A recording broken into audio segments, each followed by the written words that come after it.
Okay. So, where are we at here? I guess we need fresh, shiny new initiatives from everybody. So let's start with that. Okay. Did the creatures see us, or were they just alerted by Hoots? It's hard to tell. Okay. You never. I mean, you haven't seen that they've seen you, but of course, Emlyn could see some of them. So if they live in the dark, it's a fairly good chance they may have infravision. All right, where are we at? If they haven't seen us yet, I want to move back. How could you possibly know? Initiatives the past few times. I wouldn't unless Emlyn would like to say. Okay, someone rolled for Tolgar. He rolled a 19. Ugh, Lilith got an 8. And I need an initiative for Liv. Yeah, it's not clicking for me. Hold on. You gotta select your token. I'm doing it. Hey, Benja! doing it well. There we go. Alright, and you're on a 16. Okay. Cookie. Alright, let's roll for Froggies. And we'll do a GM roll for that. And they are right there. Okay. Okay. So, collectively, what do you guys want Tolgar to do? Obviously, Tolgar can see that. Was not much of anything. Oh yeah, he really can't see. Oh, whoops, I didn't mean to move him. Nope. Tolgar cannot see much at all. You guys are so blind. I love it. What an evil man. If all I saw was the creatures attack Hoots, I mean, as Hoots I saw him being attacked. I mean, yeah, basically Hoots like... saw that there were these frog creatures to the left and to the right in this chamber, and then all of a sudden, he, like, peripheral vision, he saw a tongue come out, and the next thing, it all went black. If I don't think that they're chasing us, I would say let's fall back and talk outside of the tunnel. Now, what do you think? Do you think they are or not? Emlyn would know. He can see, but... So Tolgar is doing anything at all, or no? He has his axe ready, right? And he's probably standing all Tolgar-y in the center, like I'm a badass, right? Okay, so While we talk. So Tolgar is readied, assuming if anything comes through the tunnel, he's going to attack it? No. Sorry, Yeah. So do you want to hold Tolgar's action for... Yes, I think he's one ready. of his great axes if one of the creatures attacks one of us? Sure, right? Okay. Sounds legit. Alright, so that's what Tolgar's doing. What is Liv going to do? Liv wants to say... She knows that you can see in the dark, right, Emlyn? Or you have your vision? Suggested He's it. been bragging about it Okay. since So I thought so. So she's going to say, what do you see? There's Your special eyes. a definite creature far in the back to the right. Is he moving towards us or not? Because if not, I think we should recoup and get out of the tunnel and talk about it. Because when I saw through Hoots' eyes, there was several, more than us. I can't see there, Gore. That's Spook. That's you. Okay. Let's see, what can Emlyn see? Okay, I gotta remember, I'm not playing Marlowe. Right. Gore, this is what I see. This right here. Exactly, yeah, I'm looking at what you see, and so is chat right now. So that's all you see, man. Is it moving towards me or no? Not at this point, no. But I would want to fall back. the thing is, it's like, I'm trying to get what you guys are doing on initiative, so technically what Tolgar did is happening at the same time as what Liv did and what you did. So, yeah, so I'm readying my action too. I mean, okay. We're talking a 6-second my span, phone, right? Cat. yeah, Okay. I exactly. would totally just do nothing and wait. Maybe hold up, my hands all evilly. Alright. So I'm basically, gonna I don't think that really answers Liv's question. So, no one else is moving. Let's be really quiet. There's toad creatures up ahead. Thanks for the warning, Emlyn. I think we should go outside and figure out a way to deal with these things. Because there was several. I think there was 4 or 5, maybe more than us. So we should try to coax one out at a time, you think? No, I think we should exit and talk about a different strategy. Well, what strategy could it possibly be? If coax them out one at a time, you fight them one at a time. We outnumber them. What if they all come running? I only have one thing to Okay, hold them with.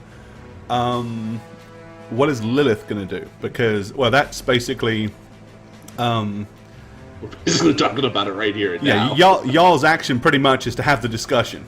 Discussion.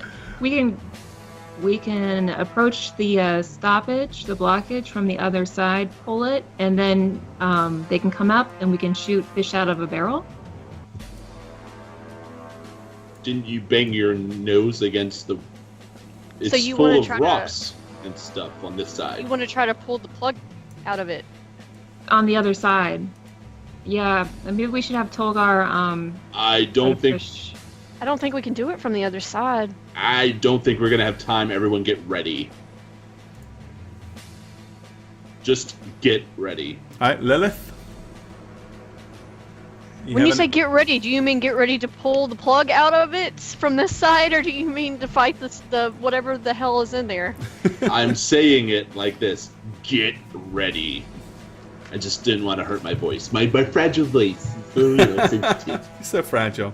Okay, Lilith is going to take suggestion that is- as Emlyn is about to do something, so she's going to hold her action. Okay. We're holding your action except for Libby wants to get the fuck out. I love it. We've temporarily all switched places tonight, huh? Alrighty. Well, suddenly, flying down the corridor, a large, hunched, brown, kind of thick, leathery skinned shape comes leaping through the air. It lands on top of the dire toad, directly in front of Liv and Tolgar, so it literally just comes flying straight out of the darkness towards you. From the angle where you are, you wouldn't really have seen much until it actually come flying across your vision side, your kind of angle of vision there, Tolgar, Emlyn. So Yeah, it comes I didn't see the left flying side, I saw it. forward. So Tolgar does have his action readied, and he is ahead of this thing on the initiative. So as it basically it lands with kind of like a... These things have webbed claws. They're not big claws, but they have like little claws. They're more designed for digging than lacerating or anything like that. But needless to say, he is going to attack Tolgar with them. Tolgar, of course, because he had his action ready in case this actual thing happens, may make his attack first if he wishes. Since he beats him on the initiative. Who wants to roll? I mean, So he beats him on the initiative, but the toad is attacking him. Is it a melee attack? It will be, yes. Okay, as a reaction, You held your action as well, so in theory... I think I know what you might be thinking of doing. well, if Tolgar's attacking, he's attacking. He doesn't have to. He can just stand there and get ripped apart if he wishes. No. oh yeah, as a reaction, So he would. a melee attack. He didn't enrage. We didn't specify enraging yet. No, he is so- not enraged. He is I just... attempted, but I don't think anybody heard me. So Yeah. All right. Okay, so Tolgar, as the thing lands directly in front of him with its claws raised, Tolgar comes crashing through with his massive two-handed axe and hits the thing head on, doing 16 points of Does Tolgar get slashing two actions damage. now You that get- he's level yeah. 5? He does get a second attack if he wishes, yeah. I mean, I had used back handsprings as a reaction to him being targeted. And he hits it again for another 16. Nice. Hey, Alrighty. I should play a barbarian. Before the creature manages to land a single claw on Tolgar, his primary swing comes down, knocking the thing from the air to a crumpled heap on the ground. He then comes back over with his second swing, embedding his axe in the top of the toady-like creature's head, and it is dead. Nice. Yes. Yes. Tolgar has butchered the first one right where it stood, before it even had a chance to do anything. Toad Slayer. Tolgar Cool. Toad Slayer. Very cool. Alrighty. So let's pull. With that, you kind of just hear some strange noises from inside, like movement and rustling. At that, Emlyn's just gonna say, "Fuck this! Let's go and kill them all." Ooh, I still think we should probably pull, but okay. You gonna goad him into it, are you? I'm just saying it. I'm not. What you guys do, you do. But Emlyn got completely jazzed by the fact that it got killed in 2 hits. So. Yeah, Tolgar was a beast on that one. Yes, but will he be a beast on all of them? Right? Hey, it's Tolgar! That Lilith is gonna hop over to this side, Okay. turn in, and let out a psychotic laugh. With her, oh, and she's gonna take out her whip Okay. and say, "Bring it!" Hoping that they'll come running. They're coming from the right. Just so you know, the right. All right. Well, everything seems to be quiet and still inside the cavern entrance. You'd be the one pulling, because I can't see anything. Tolgar would probably enrage at this point. Okay. And then on his next turn, I imagine he'd just charge in, right, guys? I mean... Well, I think so. That's his background, right? Just fight everything out? He killed... Yeah, totally. He's got backup and he's badass. I mean, we got to remember, he got eaten the first time by the frog. Yeah, he got swallowed whole by that dire toad. Yeah, so he totally would be like, try to overcompensate now, right? Be like, no, I'm a badass. So yeah, he'd completely charge in. So he'd be like, Emlyn, tell me where to go, and I will use my axe to kill it. Pretty much. And I would say they're on the right, so he would probably charge in. To the right? I need your eyes, Emlyn. Okay, so Tolgar is running in. Okay, the second he comes past, is a toad literally standing, waiting for him. He comes flying around the corner, and he is greeted in much the same way he did, with 2 savage claw attacks from these things. Alrighty, they are on a... Okay. Is this wall like right here? Would Lilith be able to fit in this little spot here, or is that the no, wall? that's like a 2-foot gap. Okay. Alright. Oh, and the toad rolls a 1. Nice. Okay, as Tolgar comes rushing round, eagerly it leaps forward to attack him. As it does so, its right foot gets caught on a small kind of boulder, as it pulls kind of about 1.5 feet short, and then stumbles forward, losing its second attack. As soon as that happens, another one leaps on Tolgar's back. Oh shit, there were some on the other side. I Yay. know. Anything.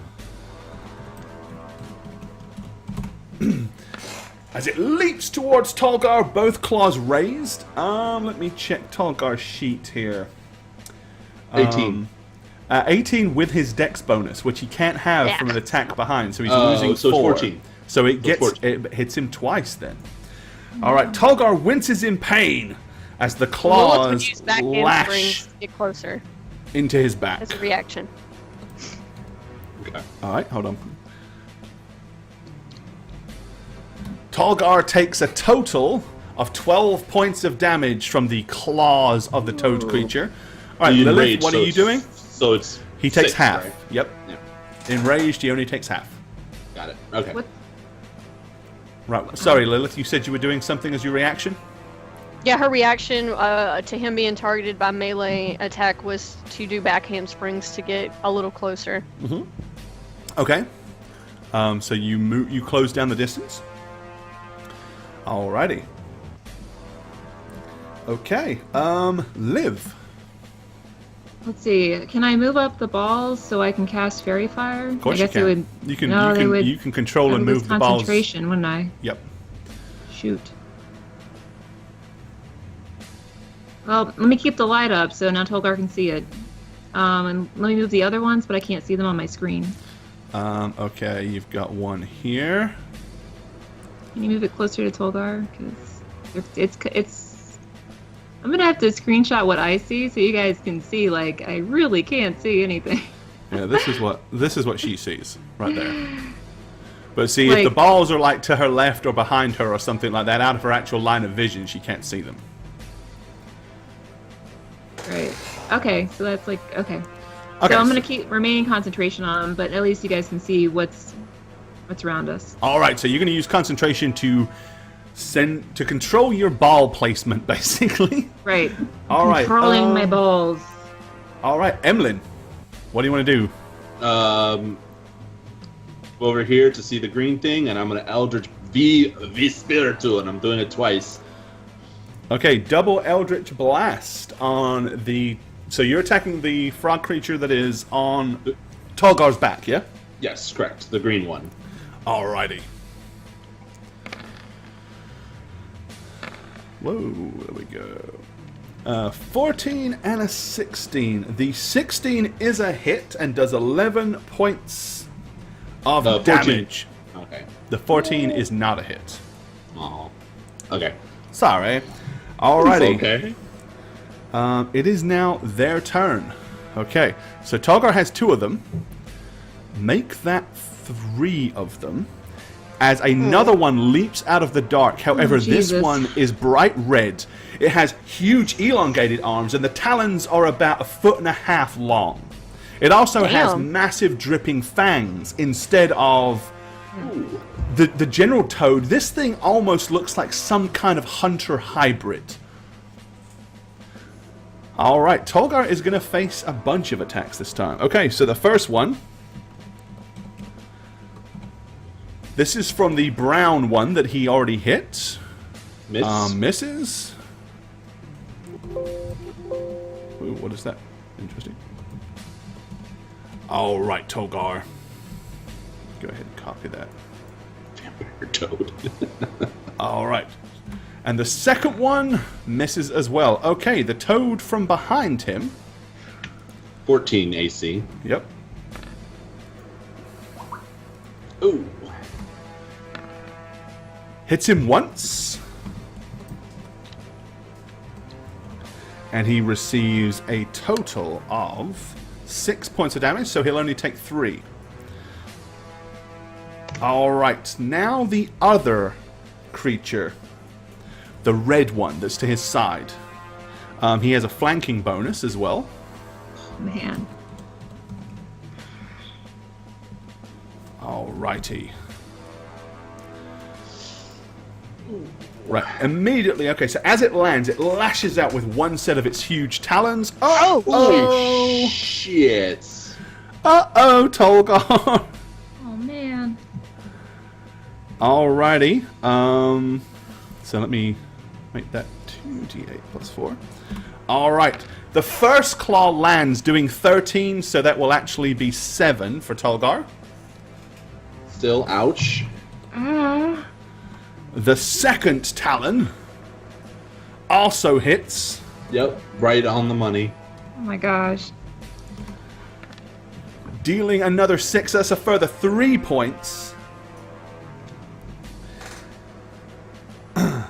And then it kind of, its neck almost kind of like, doesn't kind of like unhinge as such, but you realize its neck is a lot longer than any of the others as its head bolts forward with its sharp, gnashing jaws, and it attempts to bite Tolgar as well.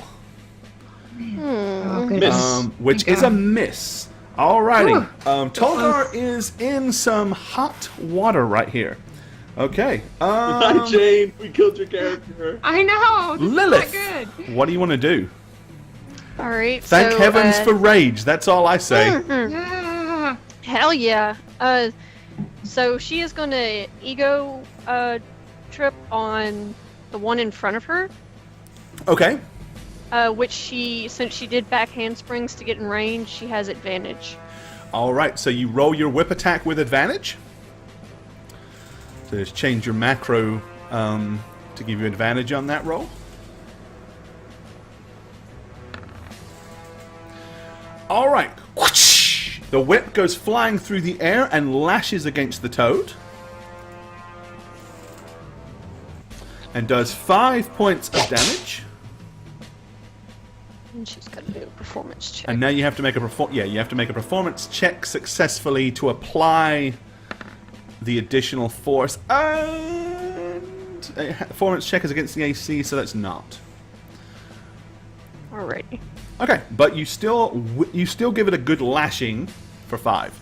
Okay. Top of the round, Tolgar. Okay, these things are surrounding Tolgar. He's got one on his back, one in front of him, one to his side. The wall is there. He's literally pinned. They're like hitting him from all angles. Oh man. I would argue it's to try to lessen the numbers. When you guys are deciding what Tolgar does, I'll give you a little bit longer because obviously you've got to all communicate together to make a decision. So I would say he would still strike the one right in front of him. Because he probably heard us dealing with the one behind. And I know the red one's the most dangerous, but, you know. I know, Barry. Thanks for the follow, with buddy. that, less attacks on him. We're going to take out the one behind him. Damn so- it, Politoad.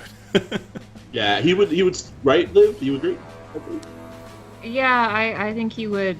Well, if he turns around, take out the one behind him, he's giving advantage Yep. to the other two. Yeah. So he would do 2 attacks to the brown one. Right. Yes. Yeah. Let's take out that guy. Nice, Striker! Or not. Thanks for hitting the resub button, buddy. Jeez, I roll low and still it's, like, impressive. But Tolgar's a monster.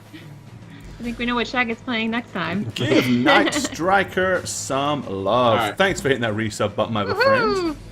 Alright, Tolgar. So your second attack's a 25, so you hit with it, dishing out 18 points of damage to the one directly in front of him.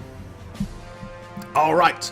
A mighty gaping wound opens up in the side, kind of where you would assume the rib cage probably is of the creature. Flesh hangs loose, and you can see strange kind of gooey entrails poking out of the hole. But it is still very much alive. Alright, Liv. Okay. So she is going to start her action with running and transform into a giant spider. Yay! And then she is going to try to web the one Tolgar, the green one. Alright, let's see. You got a Lilith to get out of the way first. Oh. Let's go ahead Dang and it. put you on the board. We're all trapped! Move up! Alright, hold on. I'll move you to the front so you can be seen on top. And the giant spider can see in dark vision and blind vision, right? I believe. I think so. So let me go ahead and assign some vision to your spitter. Yes, I can see. Let there be sight.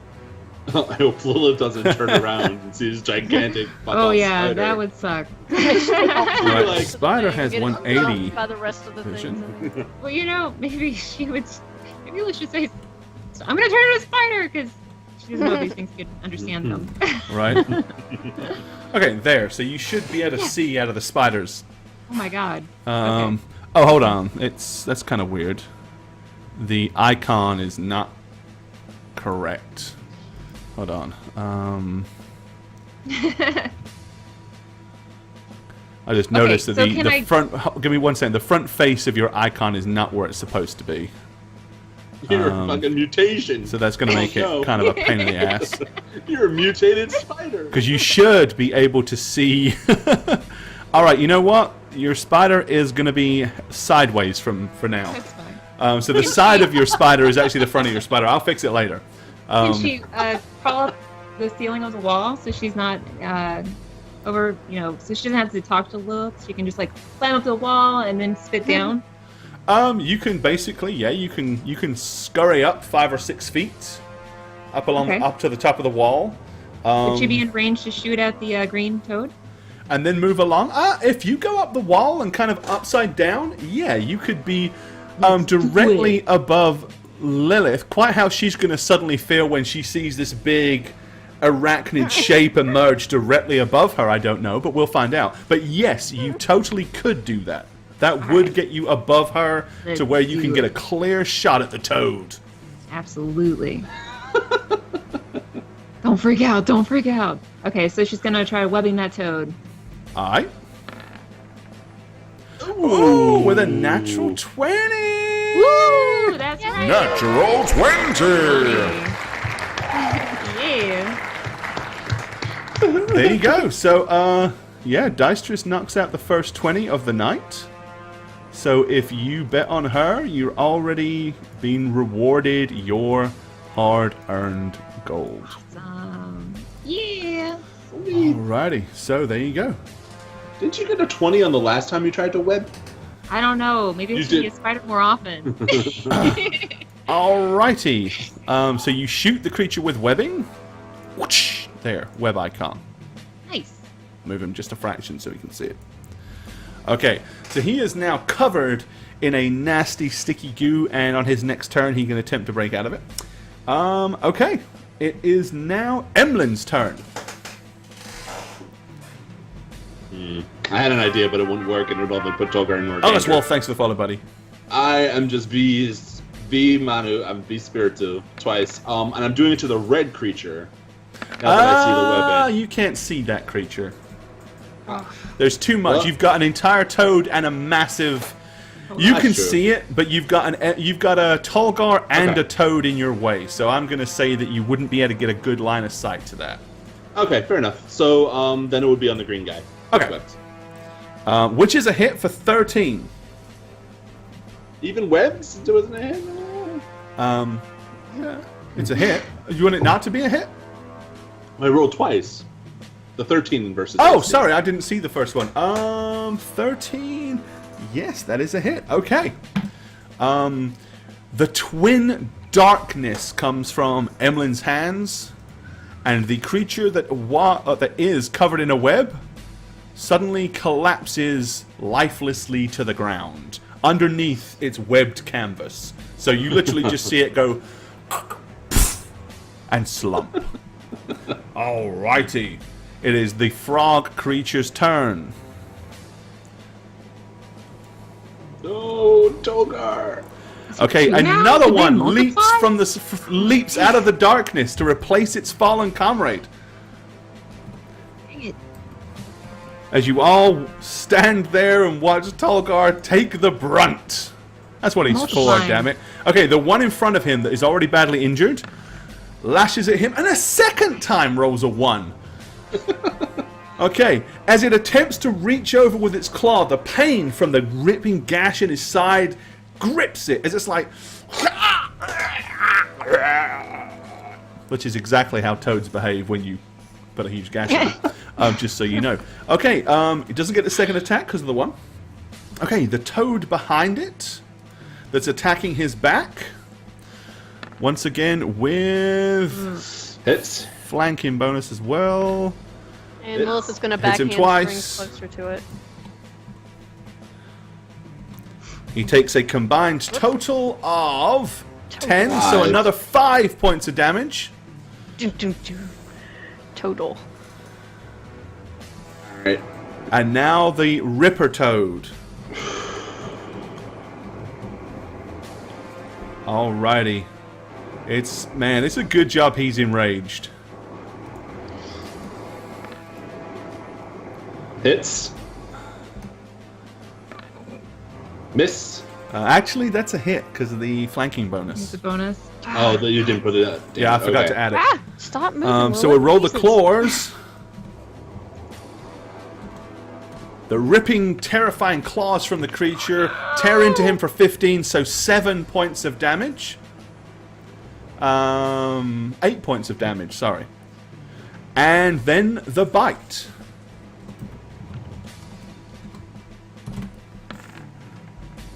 Which also hits.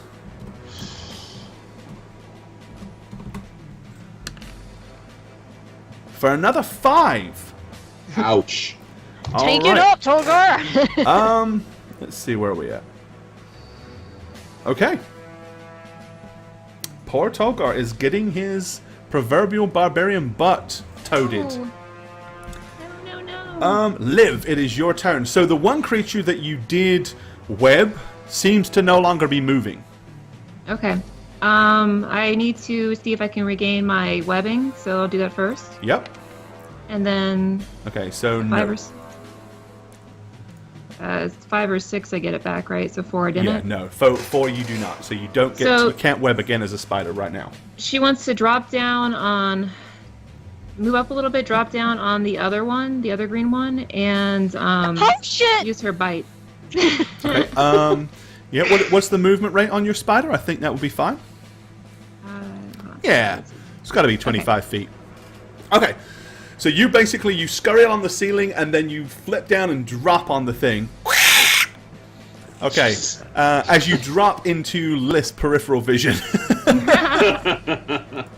Gotta love that.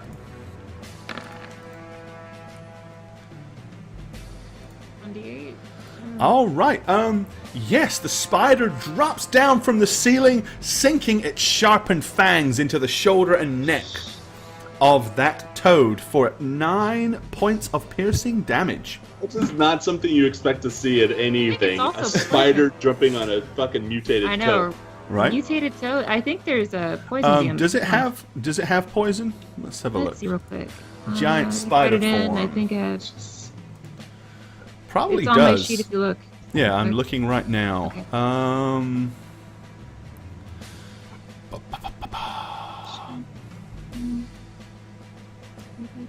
thought it did. Okay, Pearson, and the target must make a DC 11 Constitution save or take additional 2d8 poison damage, or half that much on a success. All right. So that's our 1d20, and these toads have a con of +1. Okay. Let's see, 11 or higher for the toad, and it is a 5, so it takes an additional 2d8. Roll it. Nice. Oh, kill it, Blaine. An additional 2d8 as the venom seeps through the toad creature's veins. Da-da-da. Bite 2d8 poison. Yes. Okay. Yes. I don't know why it rolls everything. For I have to fix it. 14! Not bad. Okay. Okay. The venom sinks down into the flesh of the toad-like creature, and it begins to become sort of noticeably sluggish. Toadish, even. All right, Emlyn. Ironically, there's not much I can do because everyone is everywhere, right? So Yeah, there's really nothing you can target from here. Not with anything that requires you to make a targeted attack. So I guess I'd move up, and on this sucker, I would just say, "Oh my god, I gotta think of an insult." It's a toad. Come on, man. You you are not the Ninja Turtles that I read about when I was little. You slimy son of a bitch. Doesn't make any sense because it's turtle and toad, but I'm thinking out of the box here, so just go with it. Yeah, so Teenage Mutant Ninja Toads.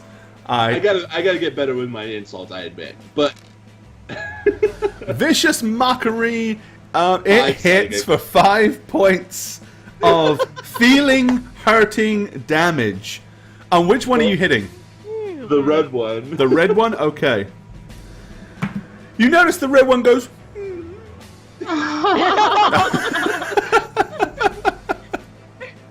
Mama was rejected from Frogger, yeah. Psychic damage. If it understood you, its feelings would be hurt. It doesn't, so, it doesn't really make much difference to the toad. DC 16, though. Alright. Has disadvantage on attack if it works. I've always... so it does hit, yes. And it gets a DC 16 to save. Teenage Mutant Ninja Toads, yeah. And it has to roll pretty damn high. Oh, and it passes! So bad. Sorry, dude. See, it didn't understand. That's why. It didn't understand the language. Because my insult made no sense because it's a toad, and I was talking about turtles. So it's Okay. just like So the toad that has just had a spider land on it, it like reaches up and is trying to grab the spider and like slash into it and tear it off of it. So Liv. Oh, that's not what we want. The first toad, the toad at the back, is attacking you. We'll hit with a 20. Pretty sure that probably hits your spider. Yeah, I'd say so. And yeah, my My dice are not working very well tonight. On my macros. Oh, I think I hit you twice. Oh God. 2d6 plus 6. Okay, so yeah, it reaches up and starts like raking at the back as you're like suddenly fixed with clawed pain, taking 14 points of damage, Spider Boy. Okay. She's still good. This one in front of Tolgar, he goes ahead and lashes forward. And again, for the third time in a row. Why can't you do that for the red one, Gore? Man, why is it gotta be the brown one? That's 3 fumbles. 3 frigging fumbles. One. Crazy. That's amazing. All right, once again, as it intends to attack, reaching forward, the grip of pain from its open wound fixates it as it just simply shrinks back, and this time, 3 fumbles, come on. It's actually going to start retreating back out of the combat. It realizes it can do no good here. All right. The mighty red clawed beast moves forward and once again lays waste to Tolgar. It does not get the flanking bonus this time, however, because there's nothing behind it. Both claws come flying out, one of which hits. Tolgar! I'm gonna backhand springs That was interesting. again into this little... Alright. The claw rips down Tolgar's side for 8, so 4 points of damage. Yeah, he's getting really hurt, guys. And then the Tolgar. fangs of the mouth go clashing forward like as Oh, Tolgar manages to pull his head back just in time to see the nasty fangs of this creature just lamping in front of him like... Oh shit. Alright. Yes, you guys can literally see Tolgar's shoulders are now slow. They've slumped. He's breathing heavy. He has got many open gashes and cuts on him. He does not look in a well man at all. In fact, if it wasn't for the fact that he is still like enraged, it's almost doubtful if he could stand at all. Not good. Liv, it is your turn, Spider. Okay, so the one that's underneath me is dead or not dead? He is Not not dead, and he just reached up and was like and starts ripping at you. Okay, let's see if I can regain my web. Uh-huh. Nope. Afraid Okay. not. I am going to sink my things into him again, All right. and then I am going to do a bonus action of healing on myself. Okay, yeah, because you can sack a spell slot to heal 1d8, right? Mm-hmm. Okay, let's see, his dex bonus, so his AC is actually only 13 with you on top of him, because he can't use his dex bonus, so 13 to hit. Okay. That's your so DC. Okay. Toad versus Spider. Let's do it. Dun, dun, dun. Sounds like Killer Instinct or something like that. Wait, what? Doesn't Tolgar go for it? Well, Yeah. Actually, yes. But- sorry, Tolgar did not attack, did he? Retcon. we'll do what? Yeah, it's okay. You do hit and you do 5 points of damage. Awesome. And that's that poison, and so he has to make that DC. Yep. Okay. Let's make his DC save. Kill it! Kill it dead now. And his save is Freddy makes it this time, so he Dang it. still takes half the damage.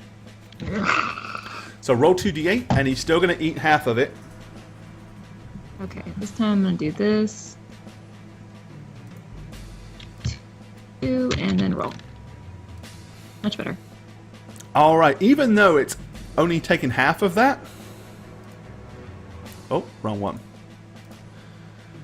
Finally, as the venom flows through this creature's veins, it succumbs to it as you feel the toad's body just collapse underneath your weight, and you're now, it's like barely moving, it's just like twitching underneath you. You get this sudden urge to like wrap it up into a little ball and put it somewhere for later. But of course, you're still in control of your faculties, so you don't actually have to do that. It's just this weird instinct that seems to kick in. All right, so Tolgar. He will probably go, "Son of a bitch!" and attack twice. I don't know why it sounded like that. Okay, and let's go ahead and finish Liv's round. This is happening after Tolkar, but let's go ahead and do it first. So yeah, you wanted to sack a slot to heal yourself? Oh, yeah. All right, so go ahead and do that. Okay. Oh, was it 1D? It's D8, I believe. Yes, it's 1D8. You're right. Make it a good one. Yeah, it doesn't get any better than that. Okay.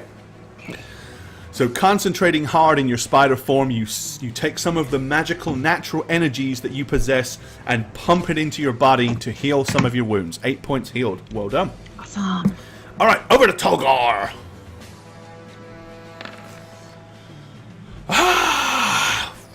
Okay, slow and sluggish, Tolgar clashes into the thing for the first time, landing a blow, doing 18 points of damage.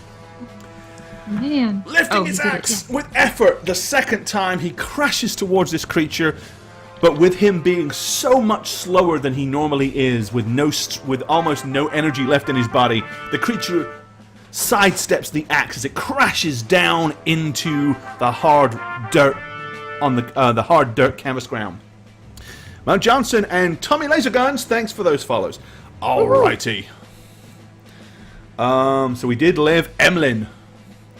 So there are bodies that have hit the floor, so you can actually see. Yeah, it's like you still can't get him, man. It's like the things that you can hit are dead. All right, so I want to use my bonus action. You can use your bonus action before you use your regular action, right? I mean, it's being bonus. Of course. Yes. All right. So I'm going to Misty Step right next to the spider, so I can do some Eldritch Blasts from On the this spider? angle. No, right next to the Yes, on top spider. of I know, I'm messing with you. On top of the spider. Okay. He's gonna ride the spider. He's like worked out in the shark form. Okay, It'll be so right Misty there. Step delivers you here. And then I'll immediately snap around and I'll just spiritual Eldritch Blast twice on the red guy. Alrighty. And look at that. Both 22. for 20, both for 11. 22. I wonder why it didn't roll again, because it was the same dice. Right? That's right. And then I'm immediately going to go like, what is that? Okay. So your dark tendrils of magic fly out of your hand, slamming into this thing with serious force, knocking it a couple of feet to the side. With that, it kind of slumps down to one knee. As you can kind of see it, its hands hit the ground as it has to support itself. It pushes itself back up, but you can see that leg seems to be seriously injured and buckled. The creature doesn't have a whole lot left in it by the looks of it. It is, however, its turn. It's not going to use its bite because it's really not able to from here. Actually, I'm going to rephrase that. It's not going to use one of its claws because it's using one claw to put it in front of it to brace itself. So it lashes at Tolgar's legs with the first claw.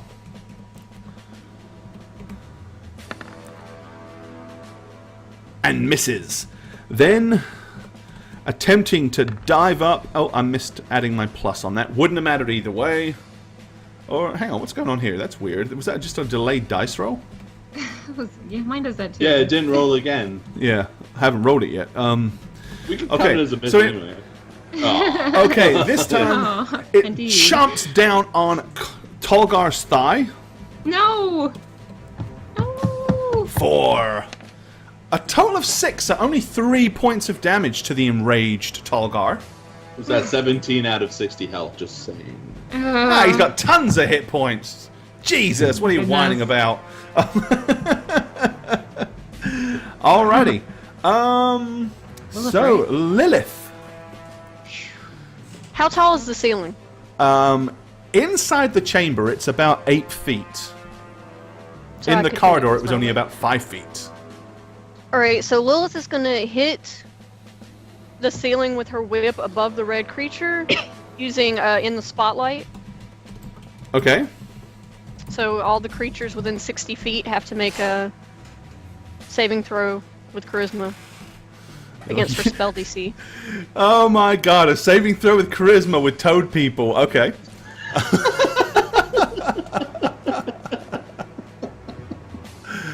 Alrighty.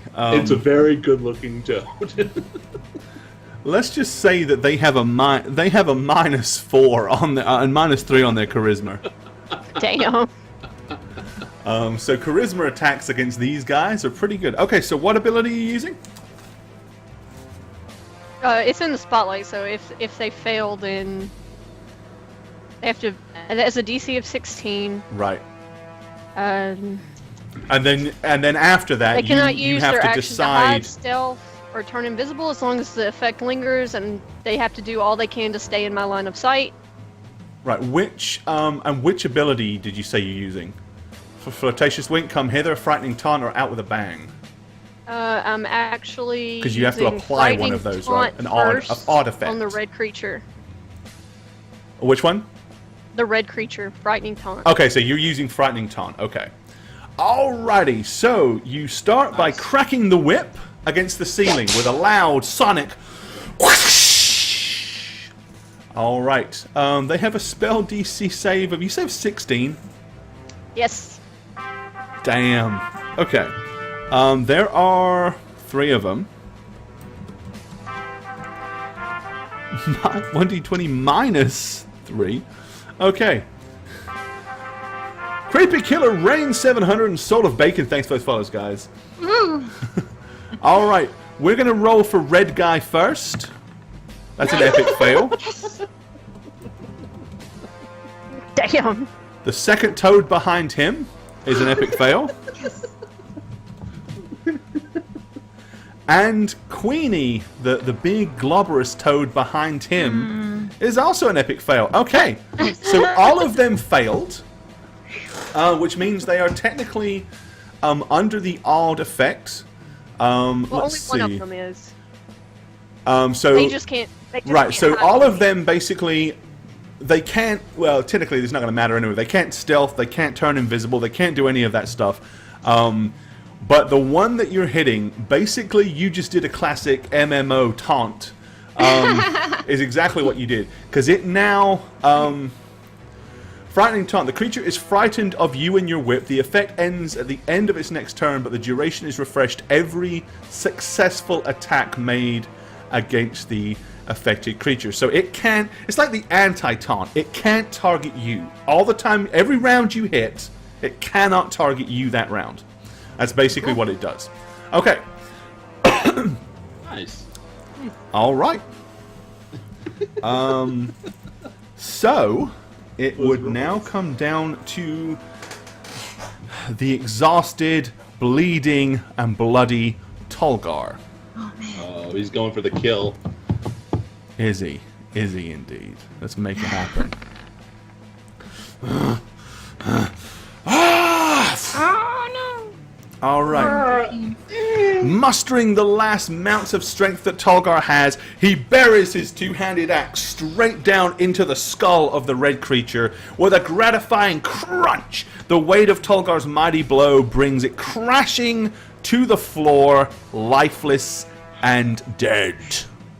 Very cool. All right, Liv. There are Okay. 2 functioning creatures left. The one at the very back, seeing this, kind of like crouches a little bit to the ground, puts its claws out almost in like a defensive posture, widens its stance, and is like directly in front of the queen, like, don't you come near her, as a defensive measure. Okay. Okay.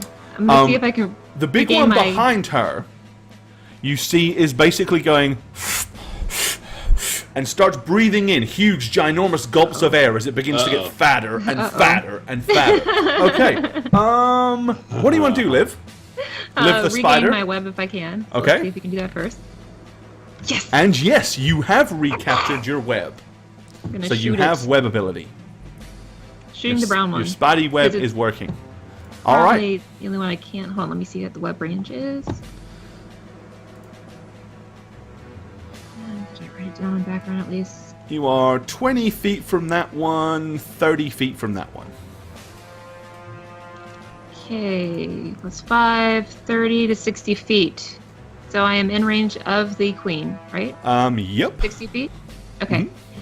So I want to definitely try to whip her. Okay. She is large enough that you can target her, even though she has this guy blocking, like trying to stand in front of him. So, go ahead.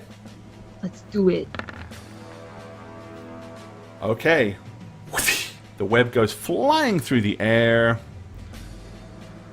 Is it rolling 2 20s? It is. It's rolling. Let It's me basically change it rolling to advantage. I'm sorry. Yeah, No. it's rolling Here, advantage fix it. on your webbing. Hey, I don't mind. I don't think I'm supposed to get it though. No, it's not supposed to do that, but I changed it. I'm sorry. okay, try it again. Okay. With a 19. Either way, it still hits. Okay. Yay! All right. The nasty, gooey, sticky substance of web hits the creature as it's covered in silky white webbing. All right, Emlyn. Emlyn Sin. So it's like doing something possibly acidic spray dealy, right? It's I don't know breathing in, and specifically- as it takes in a massive gulp of air, it seems its stomach basically is going. And I'm standing on green shit, so I probably gotta, right? I'm just Bane of gonna say everything. Tolgar, Thanks for following. I'm just gonna say, everyone get away. As I'm gonna back up, obviously looking where I'm going, Okay. and then I'm gonna do my Eldritch Blast on. Actually, no, fuck that. I'm not gonna do Eldritch Blast. I'm gonna do a Chill Touch on this little toady guy. What's the range on your Till Touch? 120 feet. Okay, then you're good. I'm gonna do, and then you're gonna hear me go, if I hit. All those I stupid missed dice. on that. 13. Nope, that's a miss, I'm afraid. I was gonna do something funny, but you're not gonna hear it now. Yeah, you Shame. spoiled it. You spoiled it by missing. You spoiled it by rolling a crap number. All right. The frog creatures. Okay, this one. The one that's in front. Let's see, what's their intelligence on these things? They're not super bright. Okay. This one. It's still in defense. It's like pheromone defense mode. So it's not going to leave the queen. Unless it absolutely has to. So it once again just like acts all threatening, but doesn't make any direct attack towards anybody. The queen, however, continues to go, and then she leaps clean over the other one with a massive exhalation of air, like.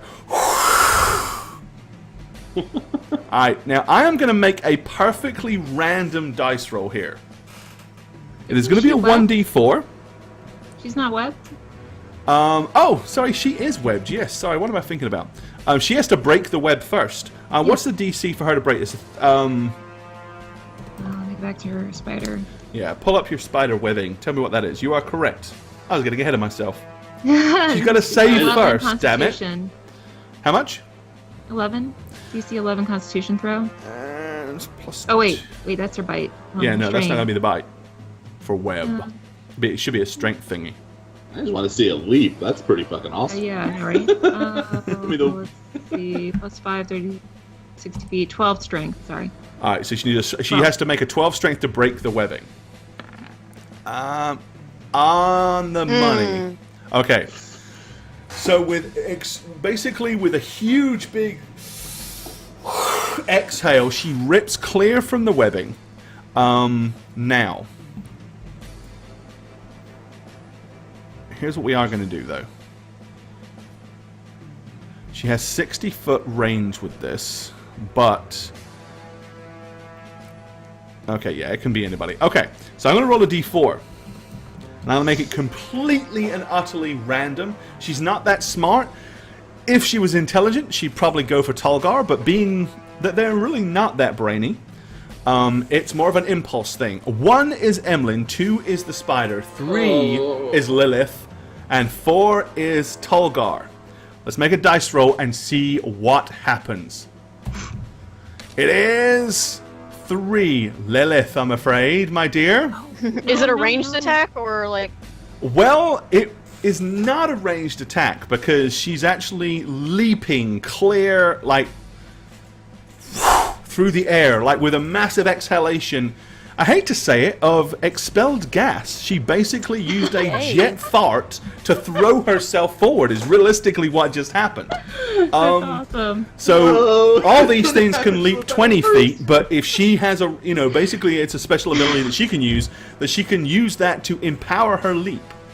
So it will be a physical attack. So melee? It will be, yes. Okay, so as a reaction, Lilith's going to use back walkover. Okay.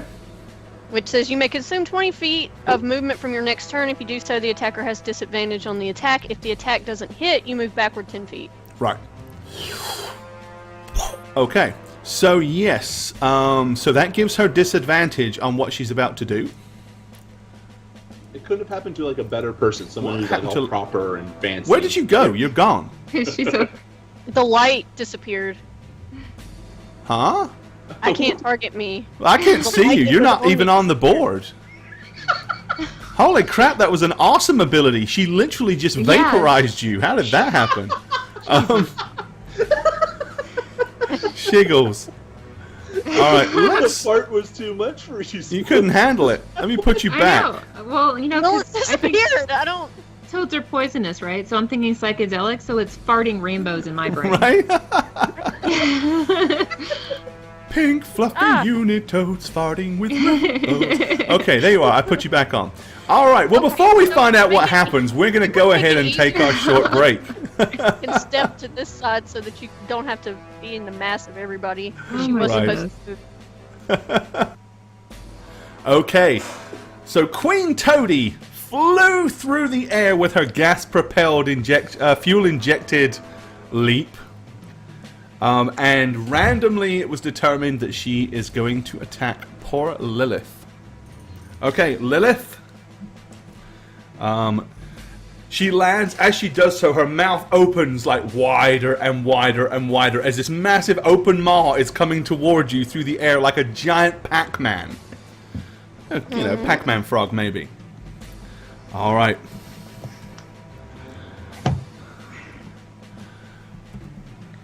Disadvantage. 19 is the first roll, and the second one... Is that a disadvantage? That's why I'm rolling twice. We're going to take the lower of the two. Oh, right. Is a 17. What is your AC? Oh, shit. So 17 is the actual hit roll. I'm going to assume that seductive movements don't work on toads. Yeah, she's not really, Plus, she's a chick. I mean, not that that necessarily matters, but... That's totally going to hit me. It's only 14. Britta Mifune and Casanelis, thanks for those follows.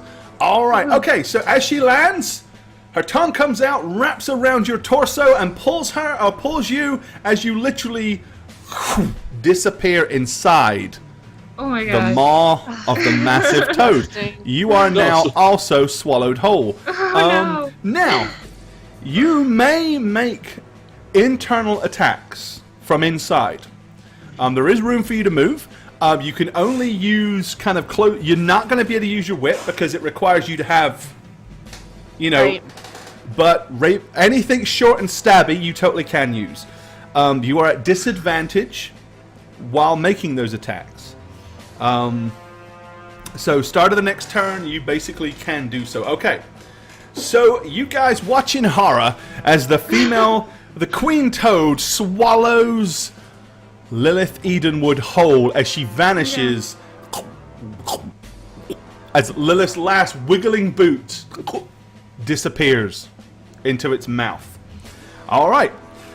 I can't grapple it when I'm inside it either. No, Okay. you can grapple. Yeah, you can't really grapple. The good news is its AC is lower inside. It is only 11. Okay, Lilith, it is actually your turn. However, on your turn, I'm afraid... Take damage. You take 3d6 acid damage. 12 points of acidic damage from the internal bile of the creature. 12 God. points. It is now your turn. As I said, you may attack it with any sharp, pointy, stabby weapon or anything like that, but you do have disadvantage to do so. Minus 12 is 31.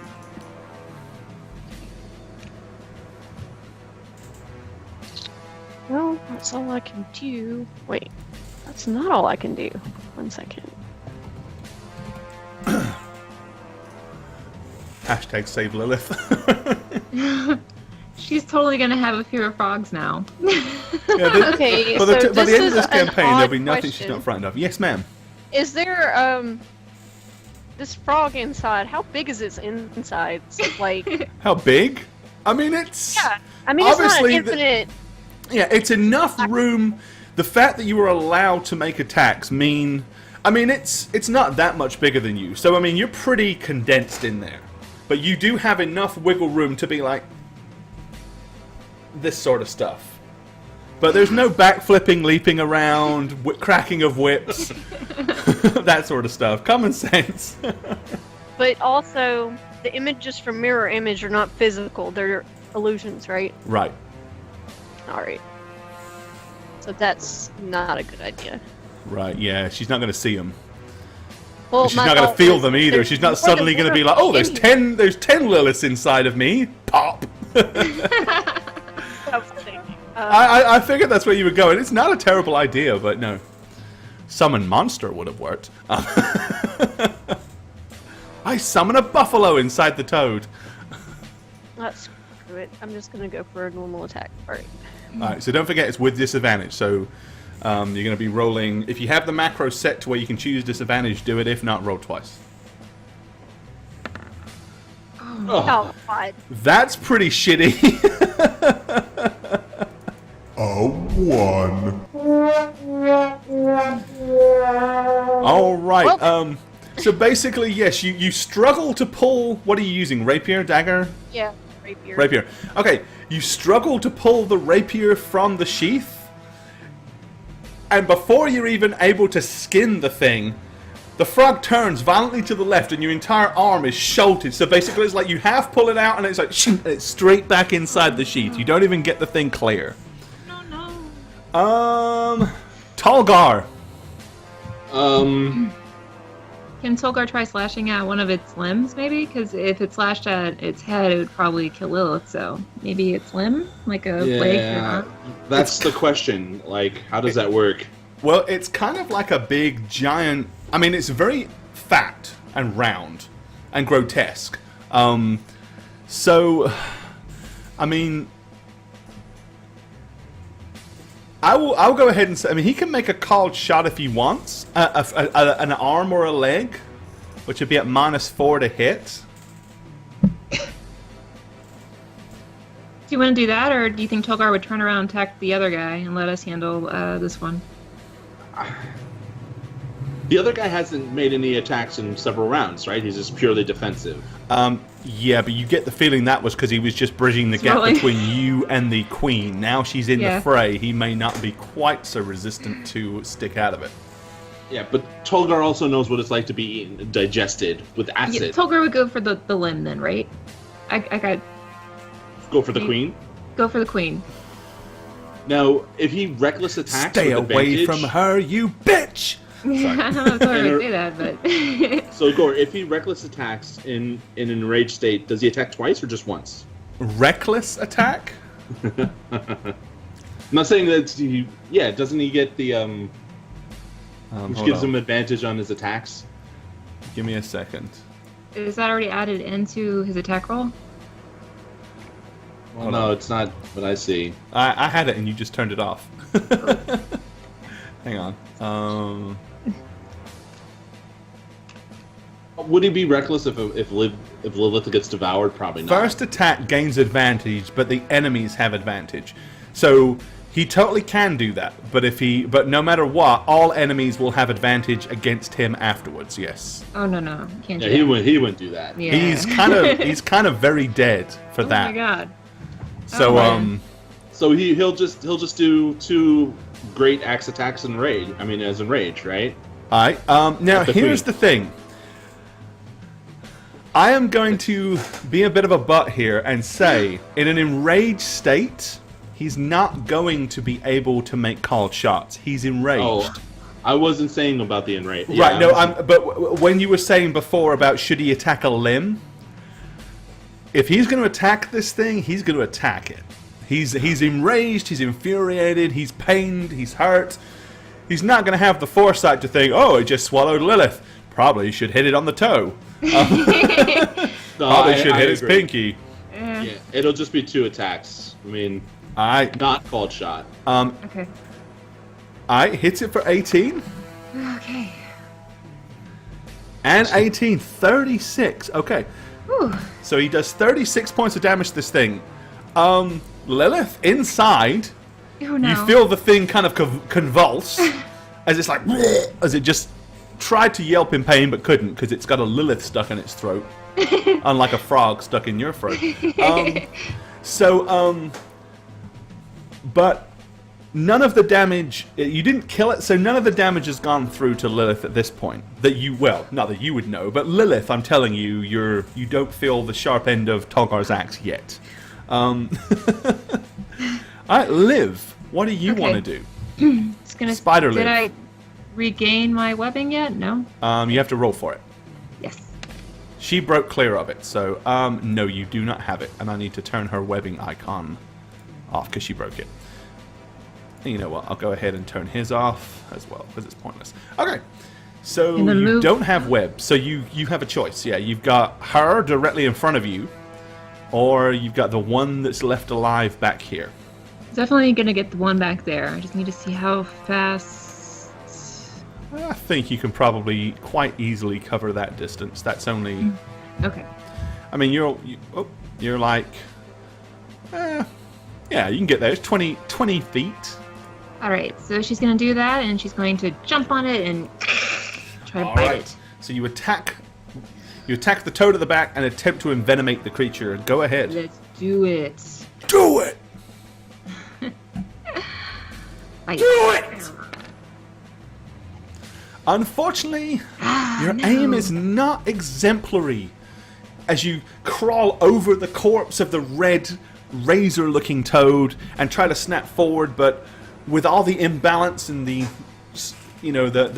convolutedness of so many legs, some being up, some being down, you land a little short. Emlyn.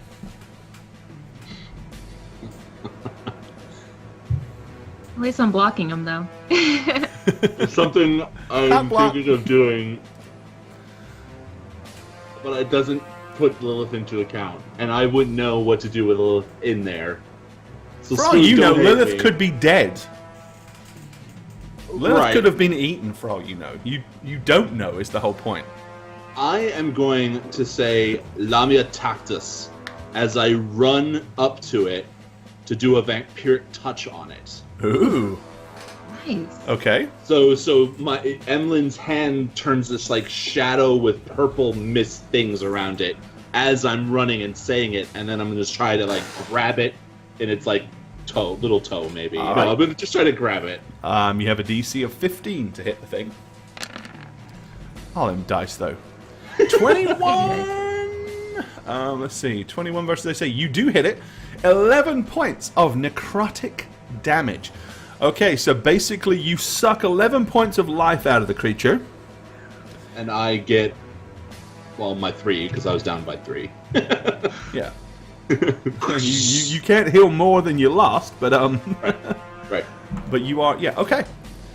Right, as your hand reaches out and grabs hold of the kind of dry, pallid skin of the creature, you can literally feel the energy being sucked from it. Okay. It is Froggy's turn. Okay, the frog that Liv is fighting is gonna fight back and retaliate. Yes. Didn't hit. Didn't hit with the first one. Yes. Didn't hit with the second. Lucky Liv. Okay, I know.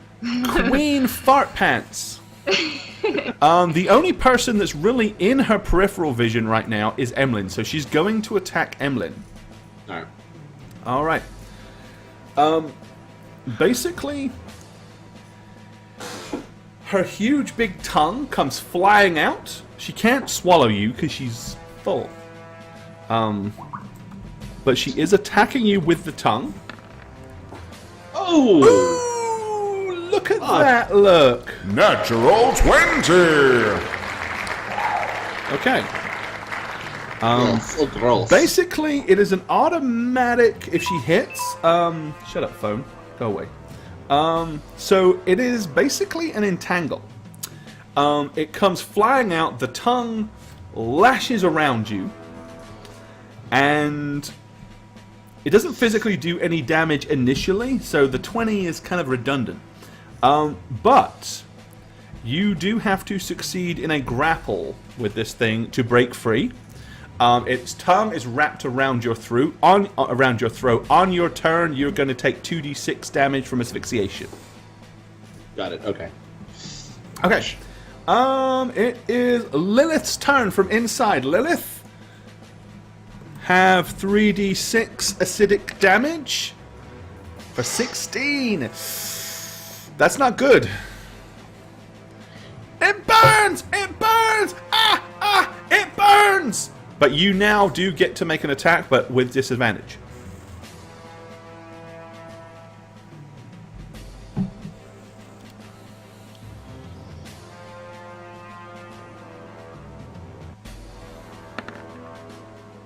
Oh! Ooh! Okay, there we go.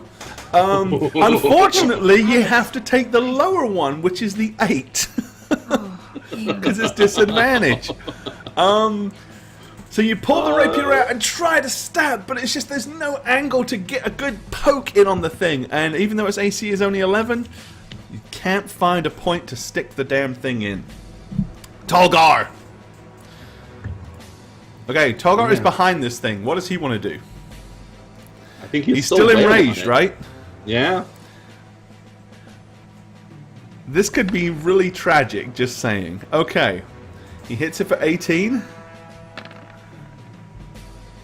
Ouch. And 18 again.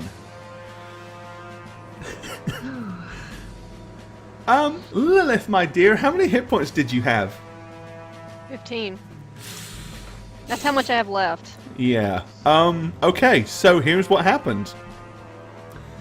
47 has 60, so...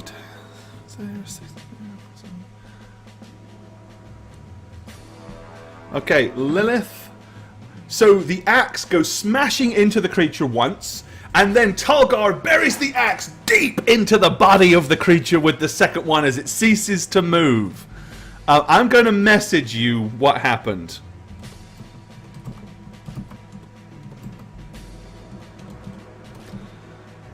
I know I'm typing /R. Like I need to do a /R. So obviously don't say anything to anybody about what the occurrence is, because there you go. Alright, so Tolgar sinks his axe into the queen's back, and she no longer is moving. She is still. Alright. Liv, you're still locked in mortal spider versus toad combat with the one at the back. Let's try to get that web back. Afraid not. No. Let's try to sink my teeth in. Nom nom nom nom nom nom nom. Nom nom. Let's get that poison going. Do it.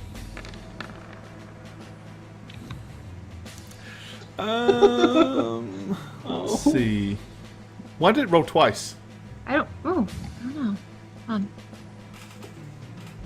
Didn't I switch it back? I know I did. No, but it 1d20. literally rolled 2 attacks. Like, it rolled twice. It didn't roll 1 attack with advantage, it rolled Oh. twice. I don't know. I can do it again, or... Click it once more. Okay. There you go. You must have double-clicked somehow. 12. Unfortunately, that's not a hit. Emlyn. So the tongue that was asphyxiating me just goes slack, right? Yes, so you do not take damage on your round because there's nothing to take. So you're like... yeah. and rank the thing clean. So honestly, the first thing I'm going to do is try to get Lilith out. I mean, I'm going to concentrate my vampiric touch, and I'm just going to reach into that damn thing and pull out. So you pull Lilith out.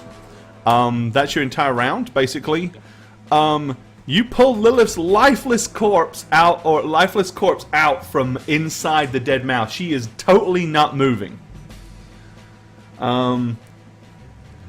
She is very bloody. Doesn't look like it was the frog that did so much of the damage, but there's a big, massive gash in her back that looks decidedly Tolgar axe-shaped. So you pull her clear, which is good because it stops her Wait. taking another 3d6 damage on her turn. You were kind of robotic there. You said she's lifeless. There's a gash as well. Right? Basically Shoulder you pull her X. lifeless body out from inside the mouth. Because She is sort of like burnt and corroded, but the biggest thing is there's a massive gash in her back that looks decidedly axe-shaped. I'm just gonna say, live. Look at Tolgar and say, "You killed Lilith, you bastard!" All right. Okay, so you pull her out. That's pretty much going to be your action. And there's one frog still fighting, so it's still battling with Liv. Okay. It misses once and again, twice, both of its claws as it slashes at the spider in front of it. It's unable to find the mark. Lilith's round doesn't really matter. Tolgar, what is Tolgar doing? Tolgar, is the queen is dead, right? Sorry? The queen is dead? The queen is dead, yes. So is Tolgar dead. can either come over and lend his considerable first aid skills to Lilith, or he can help Liv fight off the remaining toad dude. I think he would do that. I think so too. I would definitely go along with that. All right. Kill this fucking thing. Tolgar. Do it. All right. Tolgar lands his first blow for 18 points of damage.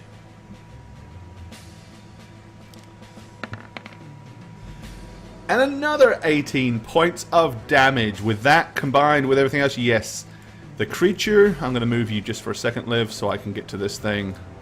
Finally, the last of the wretched toad creatures collapses lifelessly to the floor.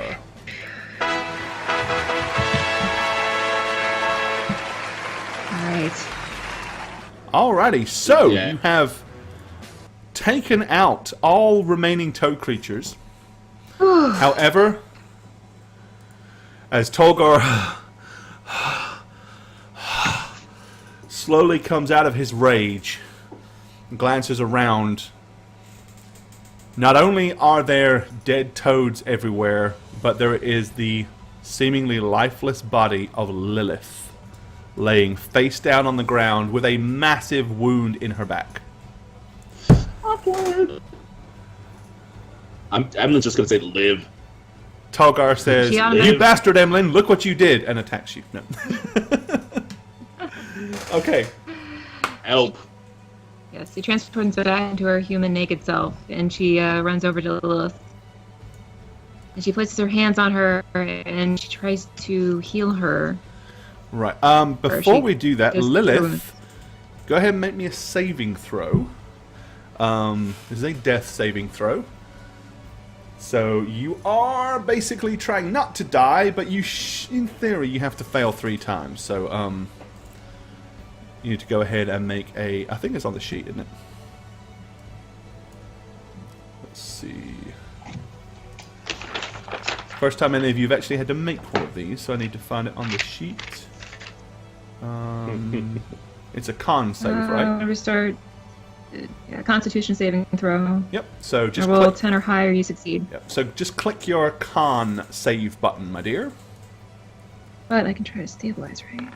All right. So you take a tick. So you are closer to being dead. All right. So yeah. So when you get over there, Liv, what are you gonna do? Cure wounds. Okay. And she places her hands on her head, and green light emanates, and she tries to heal her. You are 5 healed points. 8 hit points, which brings you to how many hit points? I'm healed how many? I'm sorry. 8. She healed you 8. 7.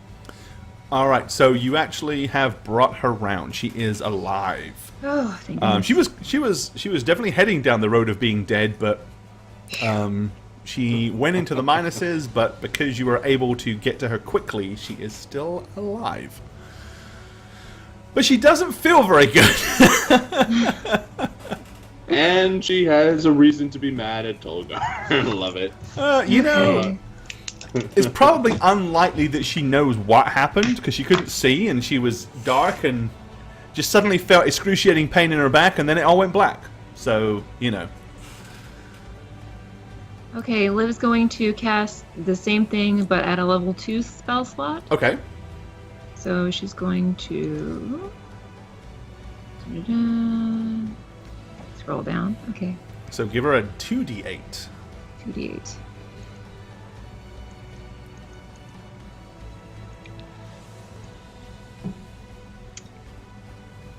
Sorry, 2d8 plus.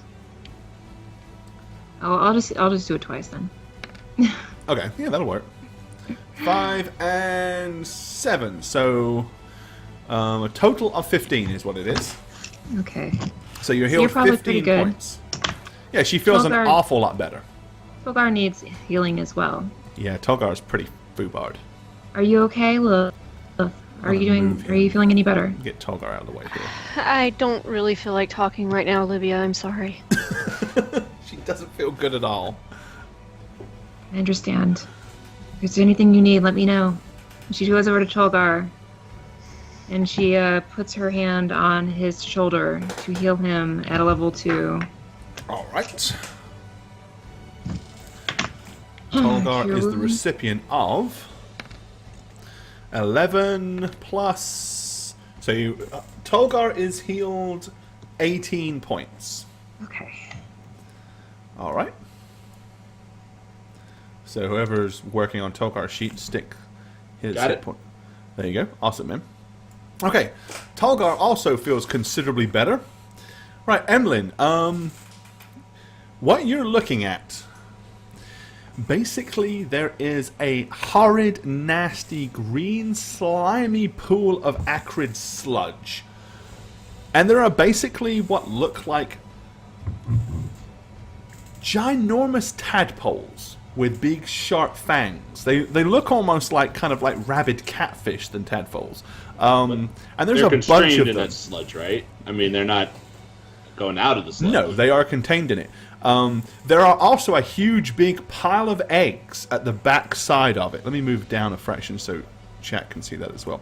Okay, so yeah, right here is like a ginormous big pile of frog spawn, like that's just on the edge of the pool, and then in the pool are a bunch of these large tadpoles. They're about yay big.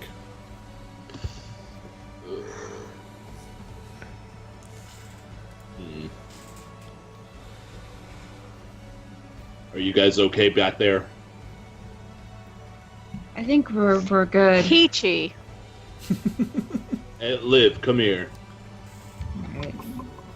She moves over towards you. If she could see you. She recast the balls. Okay. Let's Alright, move so the balls around. there you go. Move, Where move are you, some Emlyn? balls. Marco! Paolo. There. Oh. Stop. So, Oh, tadpole. Yes. how about we all back up? You use that that wonderful spell you have that always tends to hurt me. I'll get out of the way, and you just kill all these fucking things. What do you say? Ice knife? If that's what it's called, that's what it's called. But make sure not to cast it when I'm where I am. Let me back up. But I think you should kill these things. Just saying. Okay. I'm gonna back up too because I have that remembrance of hitting myself. You as definitely well. don't want to be too close to ice knife when it goes off. That was not a good idea. Alright. So, yeah. She has the range to do that. All Yeah. of you? Okay. You just target one of them at the back, and then as long as it hits, you know. Yes. She's doing that. Alright. So, I'm not going to make you roll to hit this thing, because it can't really do much except wiggle. okay. So you hurl the ice knife in. The first one is literally obliterated as a giant shard of ice pierces straight through it, and then there is a huge big as ice shatters everywhere. Roll the damage for these things. They have 2 hit points apiece. Do more than 2 and you kill everything. Hopefully. Oh yeah, it gets an auto thing. So. Yeah, you can't not kill them. Yes. All right, It's like so yeah. yeah. So all of the nasty little tad creatures. Sorry. Hey, that's cool. Are obliterated with the explosion of ice shards. Okay. Other than now, slimy, sludgy areas all the way around you, the only thing left is this huge big pile of frog spawn and carcasses of strange, almost alien-like frog creatures. Ooh. There could have been more of those. This would have been horrible. Tolgar, why don't you kill those eggs? Just stomp on them or something. Tolgar would probably love doing that too. Yeah, he Okay, totally yep. would. So he goes over and puts his big size 13s all over him and squishes them into oblivion. Okay. Huh. As you breathe a sigh of relief, it seems like there's no more potential threat inside this secluded chamber. It seems. Poor Lilith. Her hair is all matted down. Her clothes are all kind of stuck to her in a horrible, nasty glue. It's like you got dragged through some bucket of slime, like a huge, big slime pit. You feel nasty, my dear. Lilith You is of just all sort of people. sitting there. Okay. She, are you... Liv goes back over to you. Are you sure you okay? Are you okay? I can't see you on the map. Strangely, I've been through worse. She's Look. gonna stand up kind of shakily. Let's get out of here. This is what I say. We go back to the mayor. We tell him what's down here. We tell him about the hole. And they have to mine and excavate so the water can fill it up because we did our job. Okay, so as long as they know about the blockage that's there, they should be able to handle it themselves. Well, I'm going to technically, retreat. he did say he wanted you to discover what the problem was. Not... He Yeah. didn't say you had to clear it. I don't remember that, but We'll go with it. It sounds legit. I'm okay with what that is. All right. So So you guys want to basically work your way back southwards and crawl back out of this tunnel? Yeah, Yeah, I do want to that's- retrieve my satchel before I forget to... All right. Yeah. Okay. And I guess I'll put my clothes back on.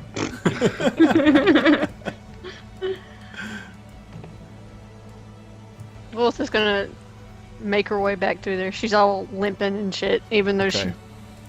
guess Well, she got you all burned or something. emerge through... Oh, Tolgar just morphed. Okay, so you all emerge out of the huge big hole in the crop fields. back to town, right, guys? Meditat. Yes. Lilith has been through worse than getting eaten by a giant frog. Right, absolutely. Yeah, we're heading back to the Okay. mayor. So let's move you back to the fine establishment of Penhurst. Alrighty. So you make your way back up to the northern road. Let me zoom this to where it's accurate for everybody. There. Okay. And you can head back down the main street. Whereabouts you want to go? The tavern, or Lilith's going to the tavern. She's gonna leave. She's gonna be like, "You guys talk to the mayor. I need a bath." She's just gonna go over to the innkeeper and kind of just like, we had our rooms comped, and she's like, "I need a bath. I need one, like, desperately." all right. Okay, so yeah, you guys all come in. You all come wandering into the tavern, looking like death warmed up.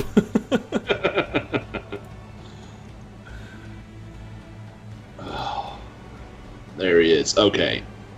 You get a bath. Tolgar, take a seat. And shut up. Which I can say because Jane's not here. Wait. Emlyn, I have something to talk to you about. What? I'm just out of character. Oh, okay. I was like, what? No. That's what she would say. Oh, that's right. That is what she would say. She totally would. Or maybe that would be me. I'm sorry. Liv, I have something to All talk to you right. about. So by the time you wander into the tavern, it's a little bit more jovial than normal.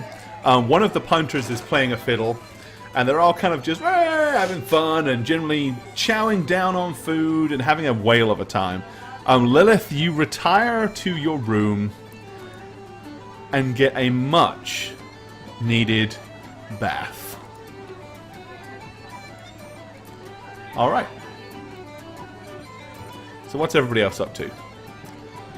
So, you said the mayor is there still? No? When you get in there, the mayor is... Because bearing in mind, it's only been an hour and a half or so.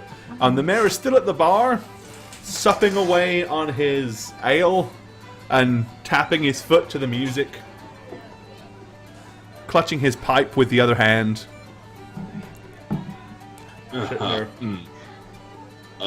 Excuse me. Oh. Afternoon. We've discovered the reason for the blockages and the dying crops. And we have taken care of the unpleasant monstrosities that were plaguing you. Well, pray tell, exactly what did you find? Out in the veggie field, there's a hole, like the one in the southern cornfields. Go down a lengthy tunnel to the north. It splits off into two pathways. The right passage is blocked by rocks and sand and dirt. The left is this chamber where we encountered... I'm going to look at Liv at this point. Things. Right? Toad abominations? Slimy, scaly... Human, toothy. muscly, toady creatures. They gave us a run for our gold. Well, you don't see that every day. No. And you think these slimy toady creatures are responsible for the irrigation problem, do you? That would Yes. be my guess. Any I think they idea were as to trying why? to breed. I think they were breeding. We found little tadpoles. Little tad toads? Tadpoles. And we killed them. well, so we you should be cleared fine. it. Do you Yes. think we're likely to have any more of them? Did you find anything else? Is there likely to be a secondary infestation? You know how vermin can be. Maybe you should get a pesticide person? I think you'll be fine. So you took care of them then? We killed the tadpole toad things, the creatures, this fat one who kind of led them, and some eggs. Tolgar over there enjoyed that. You can see evidence on his boots. It shot rainbows out of its ass. Oh. So you're pretty confident then that the problem has been dealt with, that there's nothing else for us to worry about. You just need to send people down there to remove the rocks that are blocking for the water to flow. I see. So a simple little bit of digging work should open up the tunnel, and all things should be good from then on. I think so, yes. Well, must say I'm mighty grateful. We just need our horses. Well, here's what we'll do.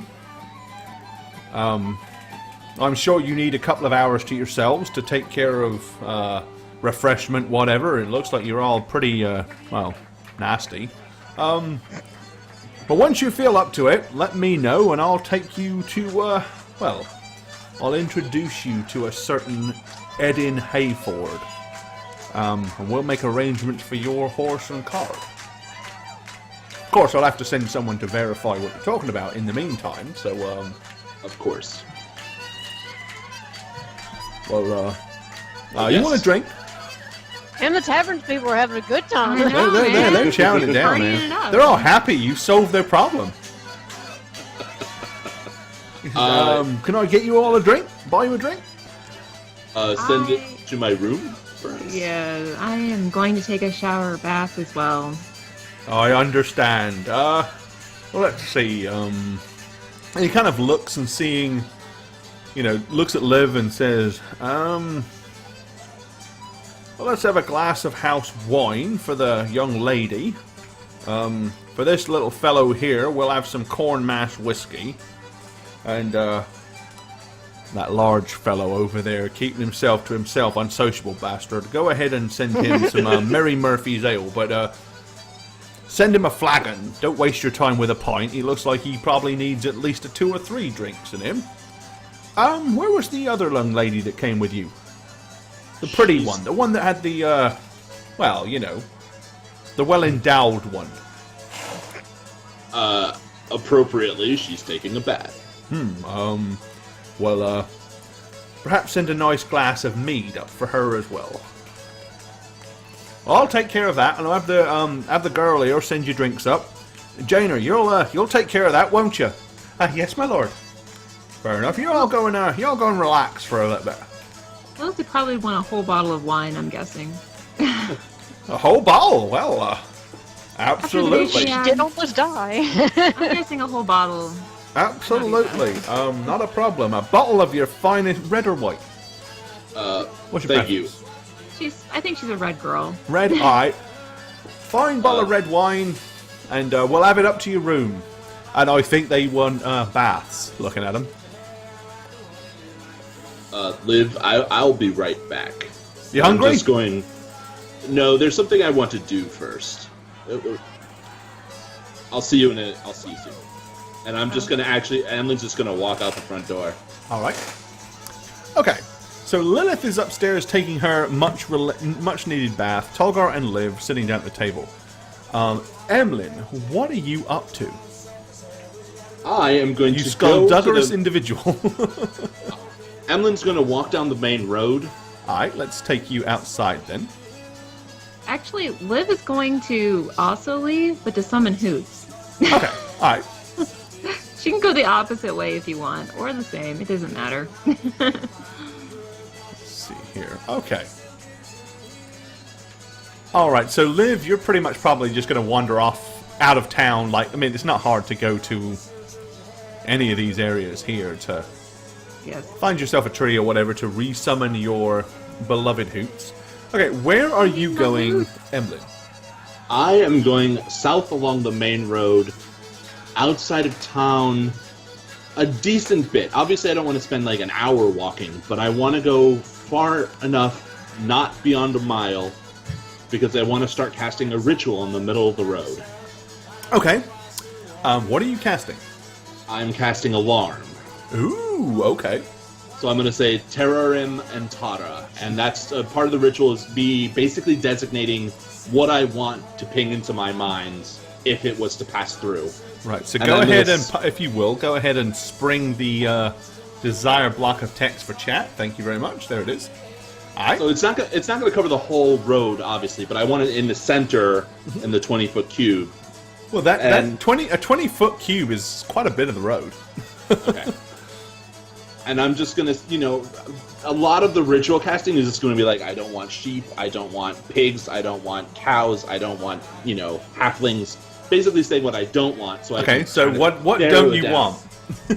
Basically everything I just mentioned. What I want Halflings, pigs, cows. Yeah, squirrels, birds, all these fucking little animals. What about moths? What about moths? Moths? Caterpillars? Moths, insects, flies, mosquitoes. Yeah. This is why it's a 10-minute ritual. Right. Because It's not that it takes a long time to cast, it's the continual... I don't want red ants, black ants, stag beetles, locusts. No. So basically, I get what you're saying. Babies. So I want it to be horses, dwarves, and humans. If any of them approach, I want it to ping into my mind and say, there's something on the South Road. Right. So I know. Okay. And then after that, I'm going back upstairs, taking a bath, and taking a tiny little nap. Now, you do know that it will be... What will happen is the alarm... If they trigger the alarm spell, a tiny little bell will be heard 60 feet max from the alarm point, right? I am doing a mental alarm. Oh, okay. A mental alarm. Which that gives you a mile. In your mind. That gives you a mile. Okay. There you go. I wondered if you were going to do that. So yes. Yeah, I'm well aware of little bell, and if I'm not in the range, no, it's a mental. Okay. So you want the mental alarm. So basically, you'll be like, no, it was the "Oh shit, they're coming!" dwarf worse than human convention in town this week. Right? Yeah. Could be a false alarm, but I want to be, Hey, you'll know someone's coming. Yep. All that's right. the plan. Okay. Sounds good. So it takes you 10 minutes to cast a ritual. In the meantime, Liv, you're going to resummon Hoots. Hoots. All right. So you successfully do so. You know what it Not costs too and bad. all that mess, so you got whatever. Yeah. Okay. Well, we're going to take our second break because I think they're fidgeting an awful lot in their chair. I think it's... Yeah, I gotta go back. He's not really. He Yeah. just messaged me and said, "Dude, I need to go." So you do your alarm. Liv has taken care of that. So after that, what are you two up to? You heading back to the tavern, or what's the deal? Oh, is Skype frozen? Looks like Skype froze.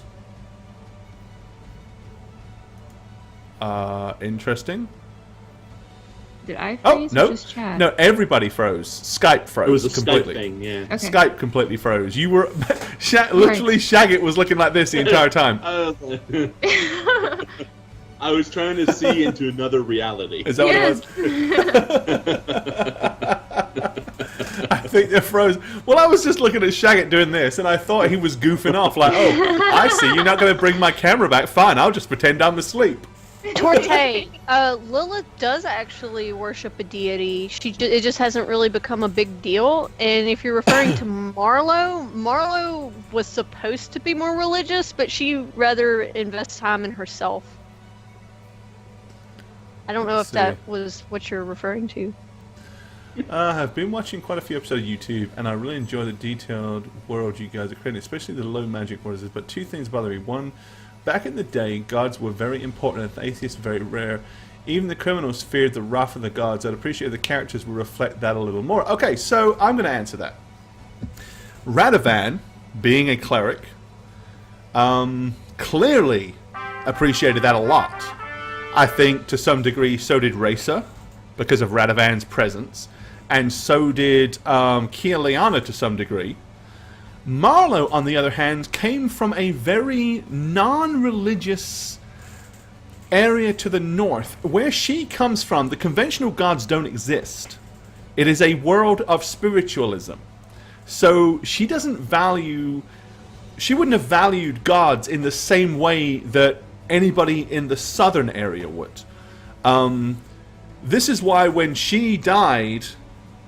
there were no gods involved. It was a spiritual entity that she had to battle to come back. So it's a very different type of scenario. Marlo comes from an area that is incredibly different for the bulk of Arconis. So there's a lot of reasons for that. It makes a lot of sense, but of course you won't know that until a little bit later down the road. Maybe what he meant by characters was like the general populace. You know, right, yeah. We did de-emphasize their faith in a lot of those, stories. But I don't know. I think a lot of people back in those days, they lived a hard life, and it was simple in some ways. So they wouldn't have to believe in a god. I mean, their reality, their village was their god. So right. I mean, and that's the thing is certain. It's like certain people in the populace. They're very, very basic, humble folk. Arconis is not a heavy. It's not a heavy religiously influenced world. That is why you see Pelor and St. Cuthbert everywhere. Because it's a lot more kind of, there's a few standard religions, but a lot of the others are very obscure. You saw some natural worship when we had the Druids in some of the northern areas. But for the most part, they're not a whole bunch of kowtowing, worshipping, god worshippers. Because, quite honestly, a lot of their lives are shitty, and the gods are not doing anything to help them. So there's not this huge, oh, we love you, God, we love our nature god, we love Pelor. unless you're doing something where they're really involved in your life, they're like, we get it. There's a chapel to our religion, or to a religion. We'll go worship on occasion. You know, it's just not a very, in the same way that it is low magic, it is low religion as well. So that's not going to be something you're going to see a whole lot of here in, you know, you're not going to see a whole lot of that. And the only person that really had a devotion to any religion was Radovan. The others didn't. So, you know, there you go.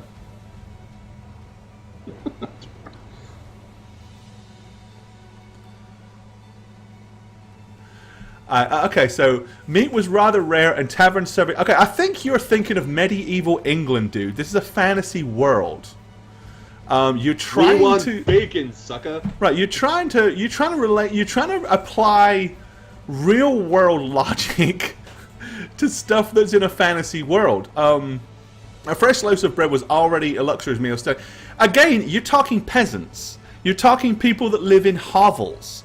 I was a history major. Trust me, I know more about English medieval history than you probably understand. But if you want to enjoy the show, do it by not trying to relate everything to something you know, because you won't have fun with that. You can't understand that Arconis is a completely... It's not Earth. It's not our world. So it is going to be different, my friend. It's going to be totally different.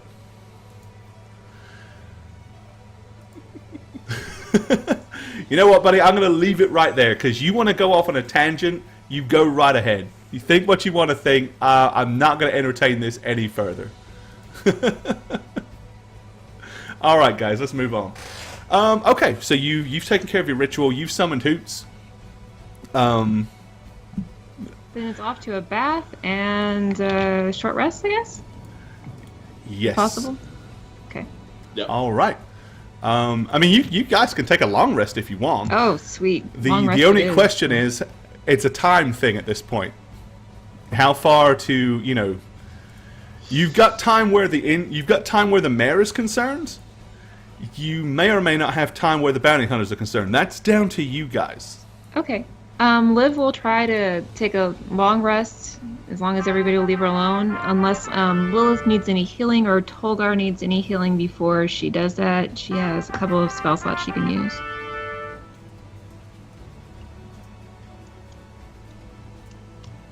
You need them or not?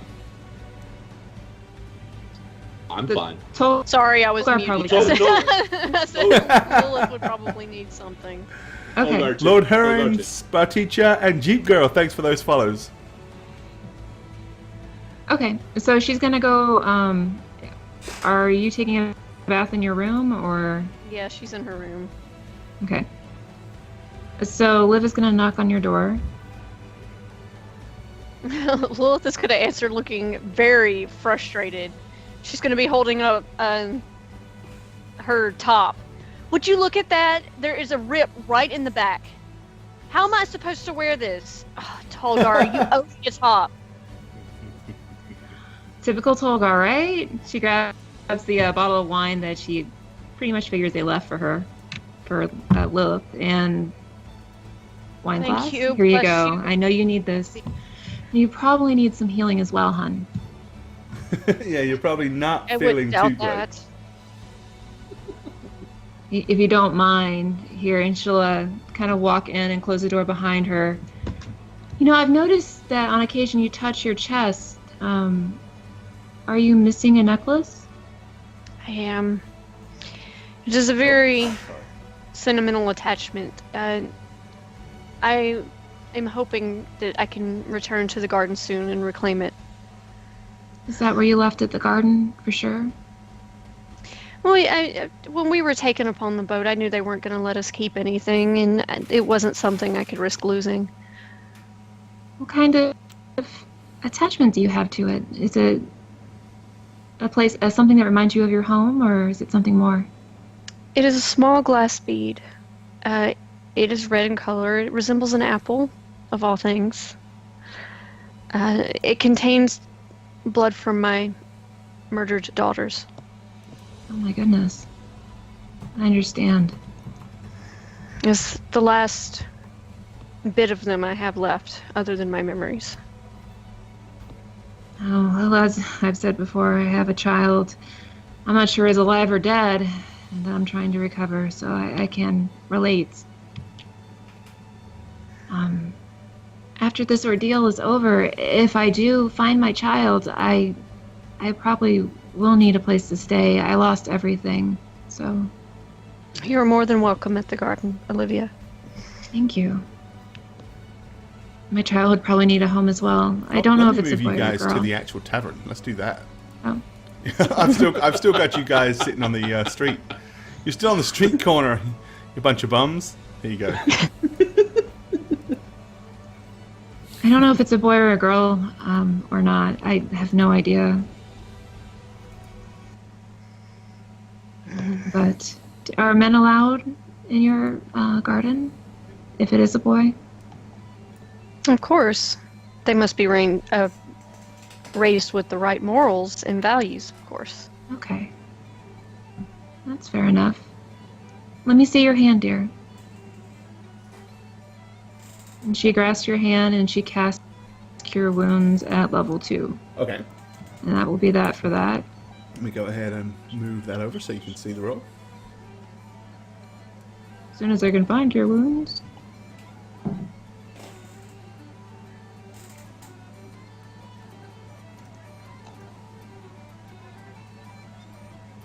There we go.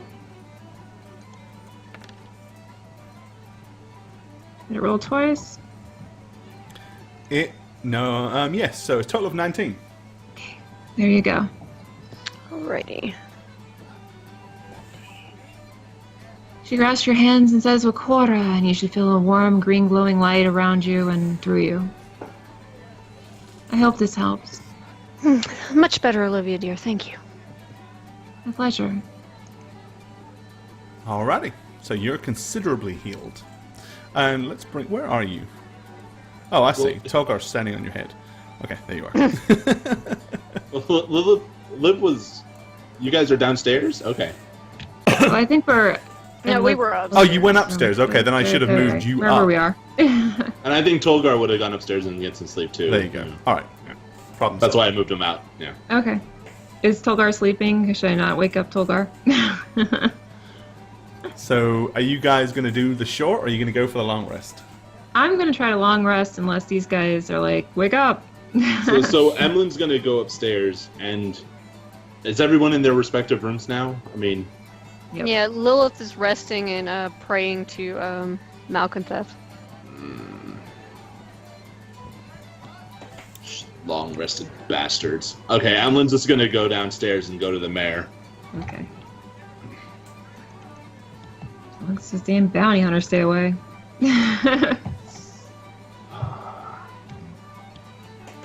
Alrighty. Okay. So Emmeline went to the mayor while they're all resting upstairs. Alright.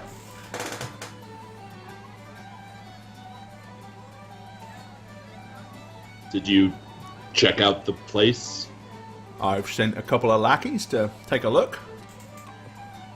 If it wouldn't be any trouble, all things considered, could we have the horses and the cart delivered here?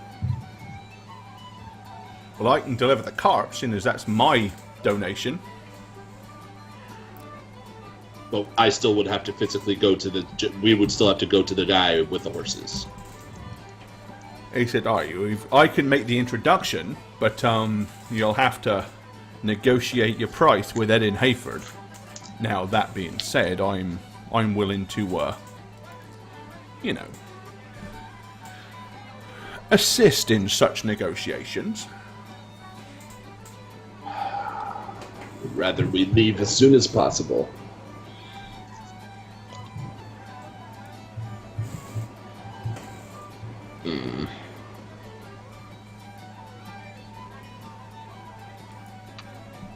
Very well. Grumbling, I'm just going to go upstairs, take a bath, and I guess we're going to do a long rest. All Everyone's right. not happy with it, though, but if everyone else is, like, down and out, we could... Yeah, okay. That's what he's doing. Already. Yay. I'm gonna let the mayor know that that's what we're doing. You know. Okie dokie.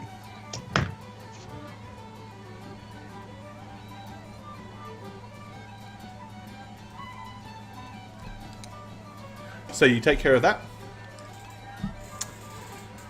You want to try to rest for a full 8 hours, or are you going to kind of try? Are you thinking of staying more vigilant for the?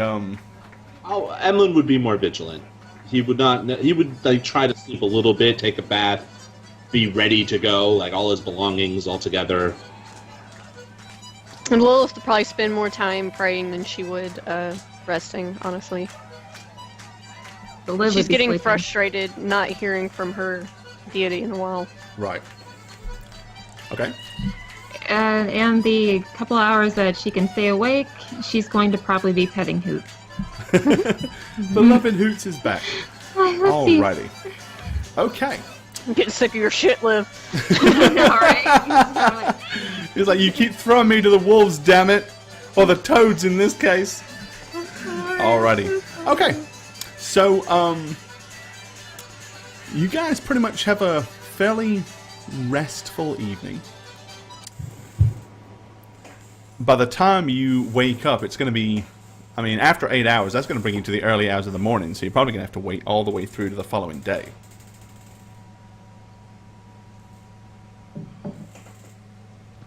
You're muted, bud. Guess that's what we're gonna do. We're gonna wait till the morning. It's good that we waited. Right. Everything's back. Alrighty. Okay. So, you wake up bright and early in the morning. I mean, if that's the case, you guys are going to get a long, plenty of rest. So everybody heals the natural 20% plus your calm bonuses. Alright, cool. Shaggy, do you got Tolgars? Yeah, I got him. Okay. We good, yo, we good.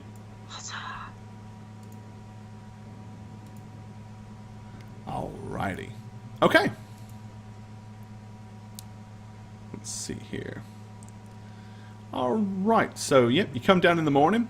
As always, there's quite a few people here enjoying breakfast and stuff like that. Before their day gets too busy and full of farmy type things, they do seem to be in a lot more jovial spirits, though. You can hear several of them talking about how early this morning they managed to clear the irrigation pipe to the crop fields, and the water seems to be flowing, and they anticipate within the next day or two the ground to become moist again, and hopefully their crops, they're going to do the best they can to try to recuperate everything that they've lost. Whether the corn can be saved or not, they feel confident the north field can be. They're not so sure about the south field. The regular crops, the veggies and stuff like that, they think they're going to maybe to save a good bunch of them. Not all of them, but, things are looking up. At least they have an answer, which they didn't have earlier. So, alrighty. So you guys, you gather out in the morning. Miss Jaina Seltzer brings you your complimentary bread and bacon, and then requests anything special you'd like this morning. Just some water, maybe some food to go, because we're leaving today. No, I'm feeling like fish. Well, Lots, maybe? we have carp, and I still have a little bit of that mackerel. Yes, both of those. Thank you. The mackerel is now smoked, I will say. We had to put it on the smoker because it was getting to that point. But it's still perfectly palatable and delicious. Perfect. Can we take some with us? Oh, by all means. What are you doing? How could you think about fish after yesterday? Was the slimy, sludgy shit that we endured not enough to, sate your appetite? Those were toads. The mackerel in the pond was delicious. You should have had some. it just seems. I'm just gonna look at Lilith in like disbelief. Well, it's not like she asked for frog legs, dear. Or chicken. Oh, Because I think they Well, taste like chicken. that. No, actually, it tastes like fish. No, but it's okay. good relation with the order what you want. I will have extra bread and the like, just to go, please. Right. So is there maybe some fish eggs there too? Maybe some like bread I can slice them on? I can definitely provide you some fresh cut bread, and as I said, we have some simple home farm cheese I can provide as well. Perfect. Alrighty. So she heads off to bring you all of the fare that you have asked for. Alright. When's this mayor gonna come? We need to leave. That's very early in the morning. But of course, yesterday he showed up fairly early for breakfast. Right where Tolgar's sitting. Right? And as Tolgar, and some of you guys remember, he seems to be an incredible creature of habit. Guess we're just gonna. No, go ahead. Oh, sure. Liv rubs her lower back and notices like a rough sandy patch, and then she puts her other hand on the back of her back and notices a weird, almost insect texture underneath her, probably her wrap, whatever she's wearing. Okay. Interesting. Yeah, spend a little time as a spider, see what happens. Yes, and a shark. So Right. she has like a weird kind of. Feels a Maybe little even some strange. gills. Maybe she has some gills on the side, like Little strange interesting. flappy skin marks. Alrighty. Okay, well, after about 15-20 minutes, your breakfast has been delivered, and enter one local mayor, Benham Tollin. As he walks in and glances, looks at the table.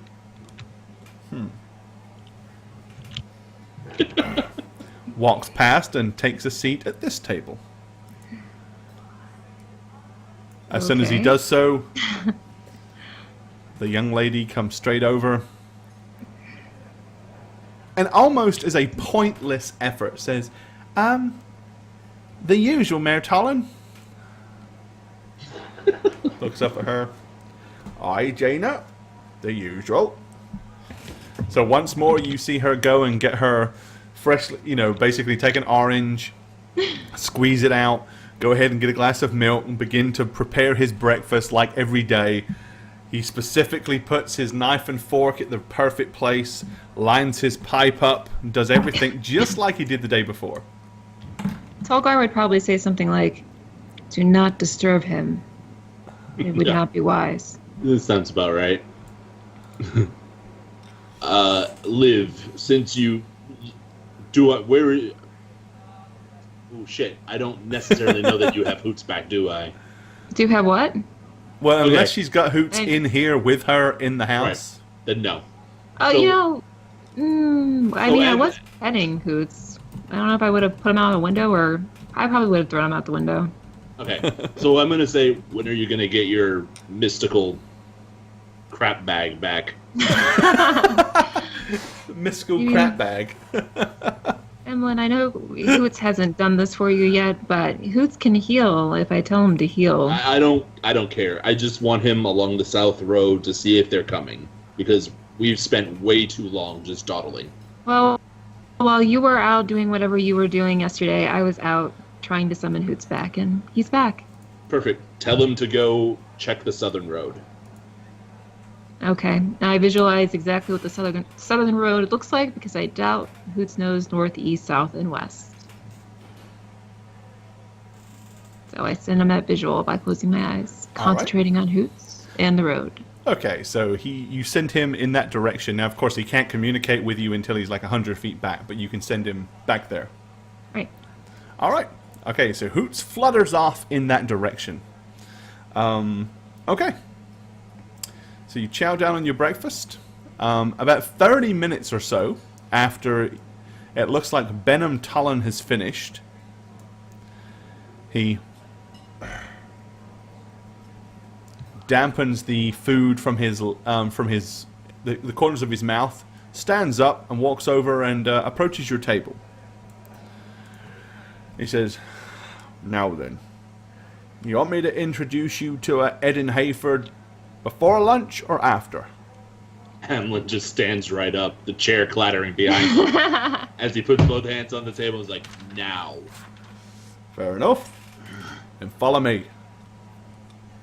Right, with that, he turns around and throws a few copper coins on the table and says, "Appreciate it, Janer." And she's like, gives him a curtsy. As he steps out of the tavern and heads across the town towards the farm. Alright, here we go. Let's move you to here. Alright. So this is the direction that he is traveling.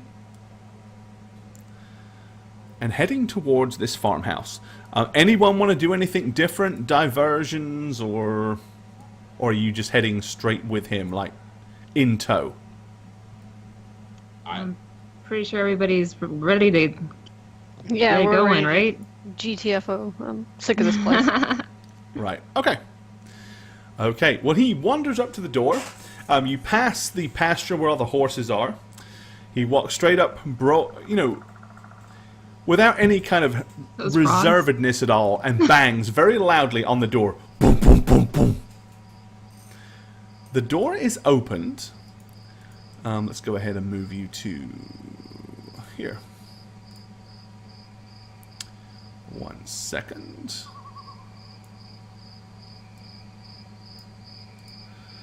All right.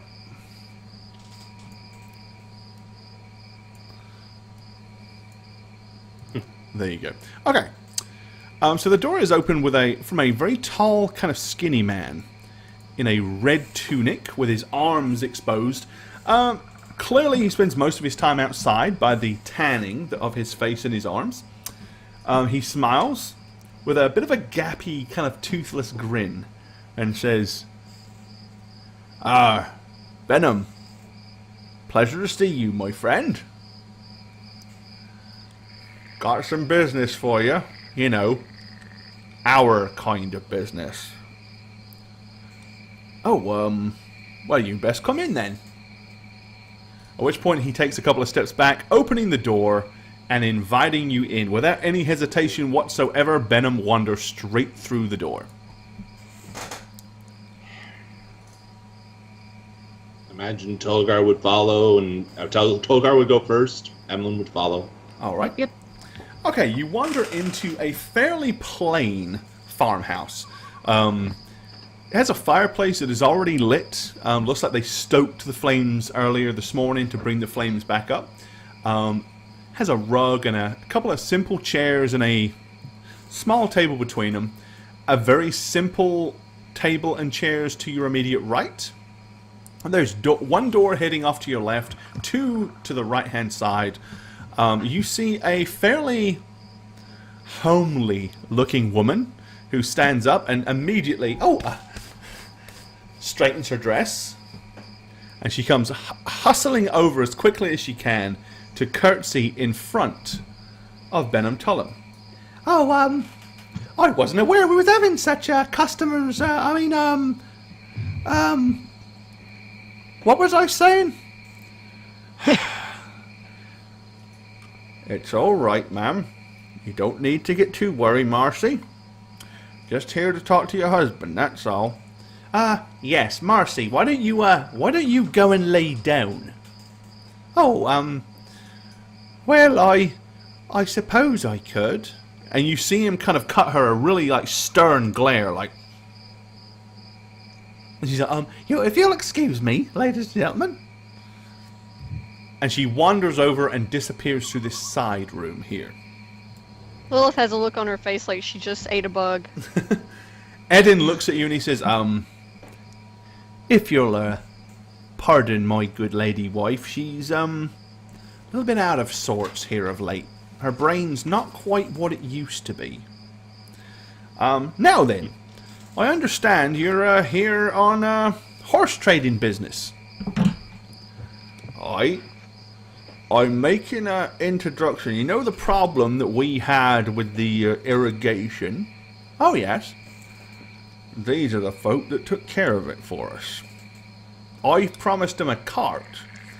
It would go a long way if you would be willing to work on an amicable agreement for one or two of your finest horses. Well, I dare say, I mean, normally I charge anything from 75 to 100 gold crowns for my mares and, you know, stallions. But if you're looking at something that you want to pull a cart, I've got some fine draft horses that would do just as well. In fact, I've got one incredibly strong, beautiful brown mare that would do you, I would say, as good as any. Alright, well, what are you willing to part for it were? How much money are you looking for?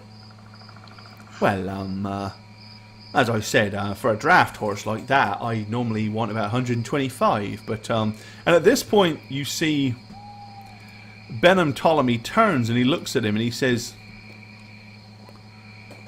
remember the incident? At which point you see Edin go, of course I remember that incident. So, considering the incident, what are you willing to pat for a horse for?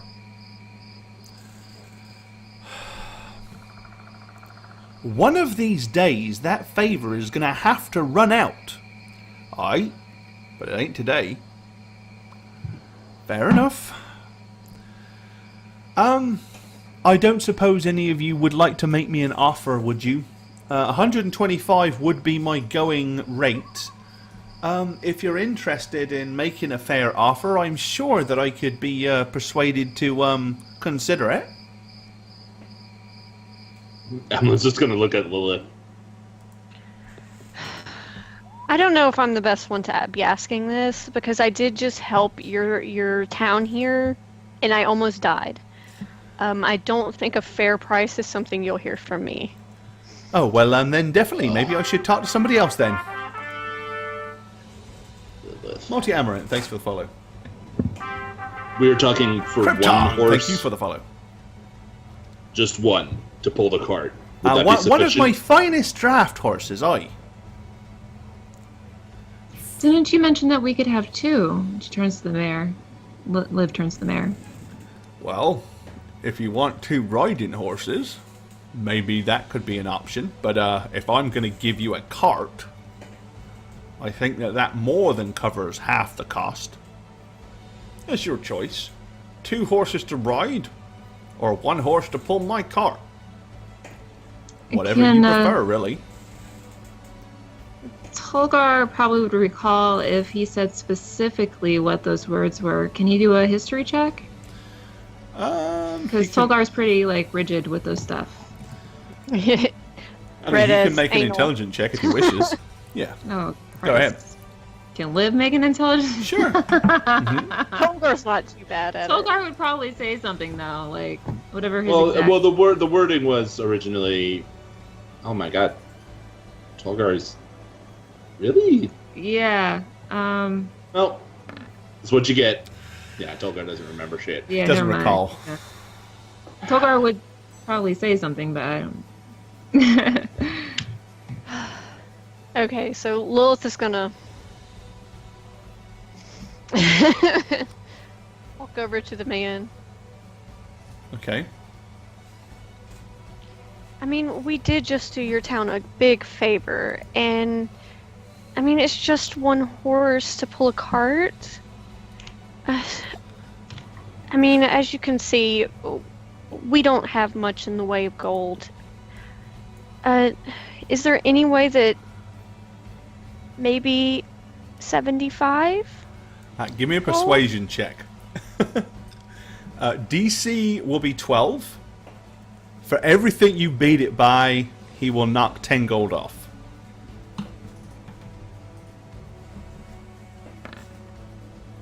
Alright, Are you kidding 11. me? He says, okay, you see a look of almost like annoyance and disdain, he said, "Look, miss, our good mayor here is fond of raking me over the coals for favors. It's always me that ends up losing out. I'm the one that ends up having to make these deals with my high-quality horses and barely make ends meet." He said, as much as famed as I am, look at what I live in. You would think I could afford a place much nicer than this, but no. I have to go ahead and sell my horses at barely above cost. All because our good mayor keeps cutting deals and, well... All I can say, and he kind of leans in and he says, all I can say is you don't ever want to be in that man's pocket. Don't ever do anything to where you may owe him a favor. It ain't worth it. Mayor, can you give us a minute? I suppose. I've got things to do. I've made the introduction. I will have a cart outside the inn in about 30 minutes. Have it brought here, please. Well, I suppose I can do that. Thank you kindly. Well, I appreciate all you've done. And as I said, should anybody inquire about your personal whereabouts, I will not give any information that leads them to believe that I know in what direction you traveled. Does that sound fair? That's fine, thank you. Right, well, let me go and make arrangements to get you this cart then. And he heads out the door. As he does so, he just kind of like nods politely to Eden and says, "Eden?" He kind of looks at him and says, "Tollin?" As Benham Tollin leaves the door, you see Eden's, like, his eyes roll in his sockets. Lilith's gonna glance at Emlyn. Emlyn's gonna smile big. His fangs are showing. He's very happy that the guy rolled his eyes. So she's gonna nod to Emlyn. So, I have an idea. You see, you are well aware of the plans, the trouble that has plagued your town with the water shortages and the irrigation system being faulty. Oh, absolutely, yes. Here's what you need to know. Yesterday, we all killed quite monstrous creatures down in one of the tunnels. They had blocked up the one to south of here, the veggie patch.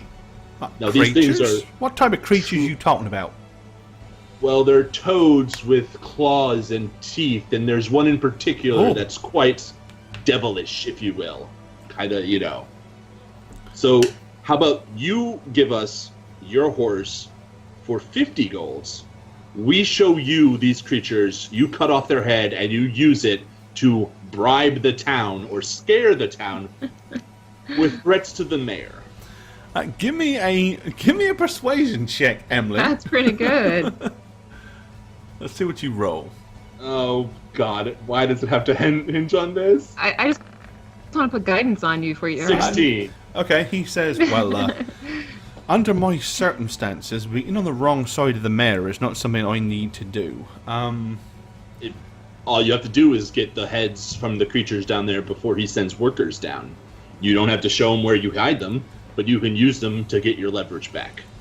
Well, first of all, I think he sent the workers down before crack of dawn this morning to rectify the irrigation problem. But beyond that, as I said, I have a certain relationship with his lordship that I don't dare... It's a boat I don't dare rock right now. That's all I can say. Look.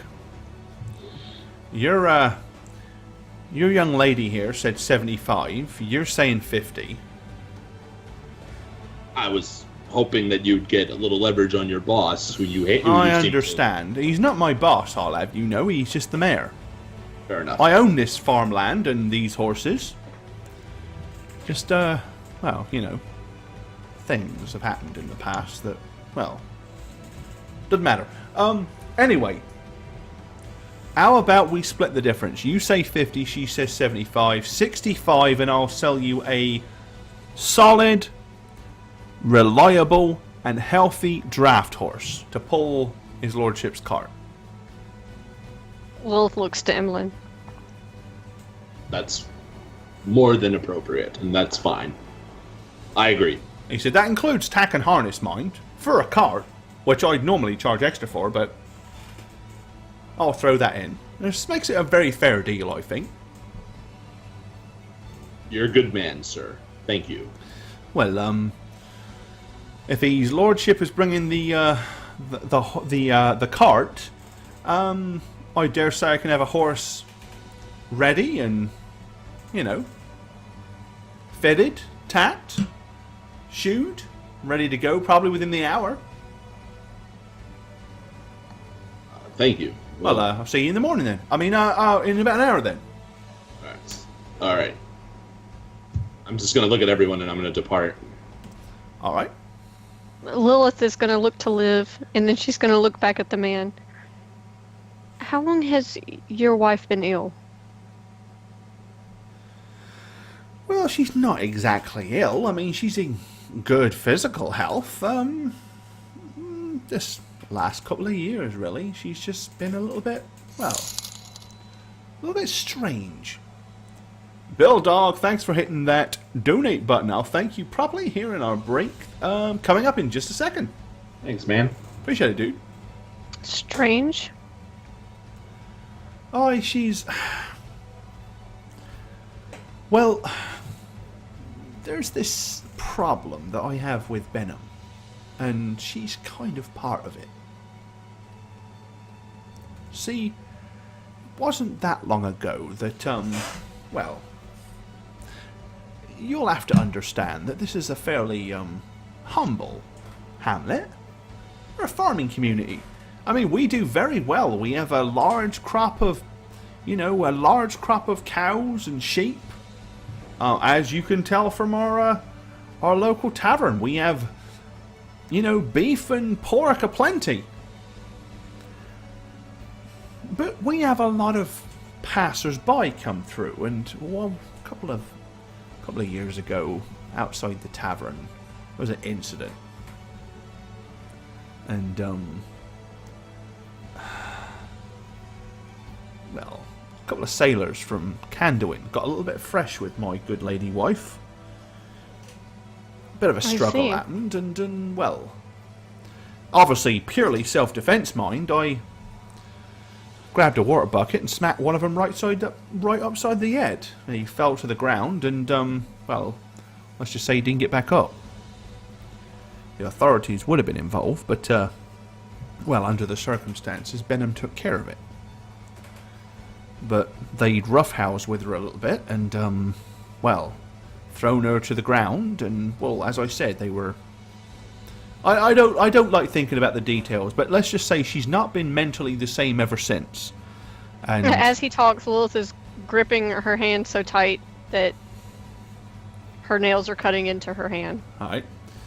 He said, you understand, I mean, Bellin did me a solid. He really did. He made sure that the authorities didn't know what happened, and but ever since then, anytime Benham needs anything, he's quick to remind me of the incident, as it were. And I feel obligated to go along with it.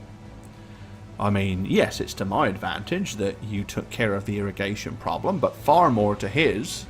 Yet, who's the one that's having to give up a perfectly good horse for less than, well, I'm losing money on it at that rate. This ain't the first time he's done it. Only 2 days ago. There's a couple came in here and he made me, well, suggested that I cut him a significantly lower deal. If you consider his favor repaid and refuse to give him more favors, what would happen? Well, I don't know. I mean, all it would take is for him to accidentally say something. I'm not saying he would, but if he was to mention anything to the authorities, well, I've got a farm to run, a wife to take care of. I can't be dragged off and imprisoned. I don't need to be seeing the inside of a cell down at Candowin just because of a self-defense incident. But, I mean, Tollins, he's a decent enough fellow. I mean, he took care of things.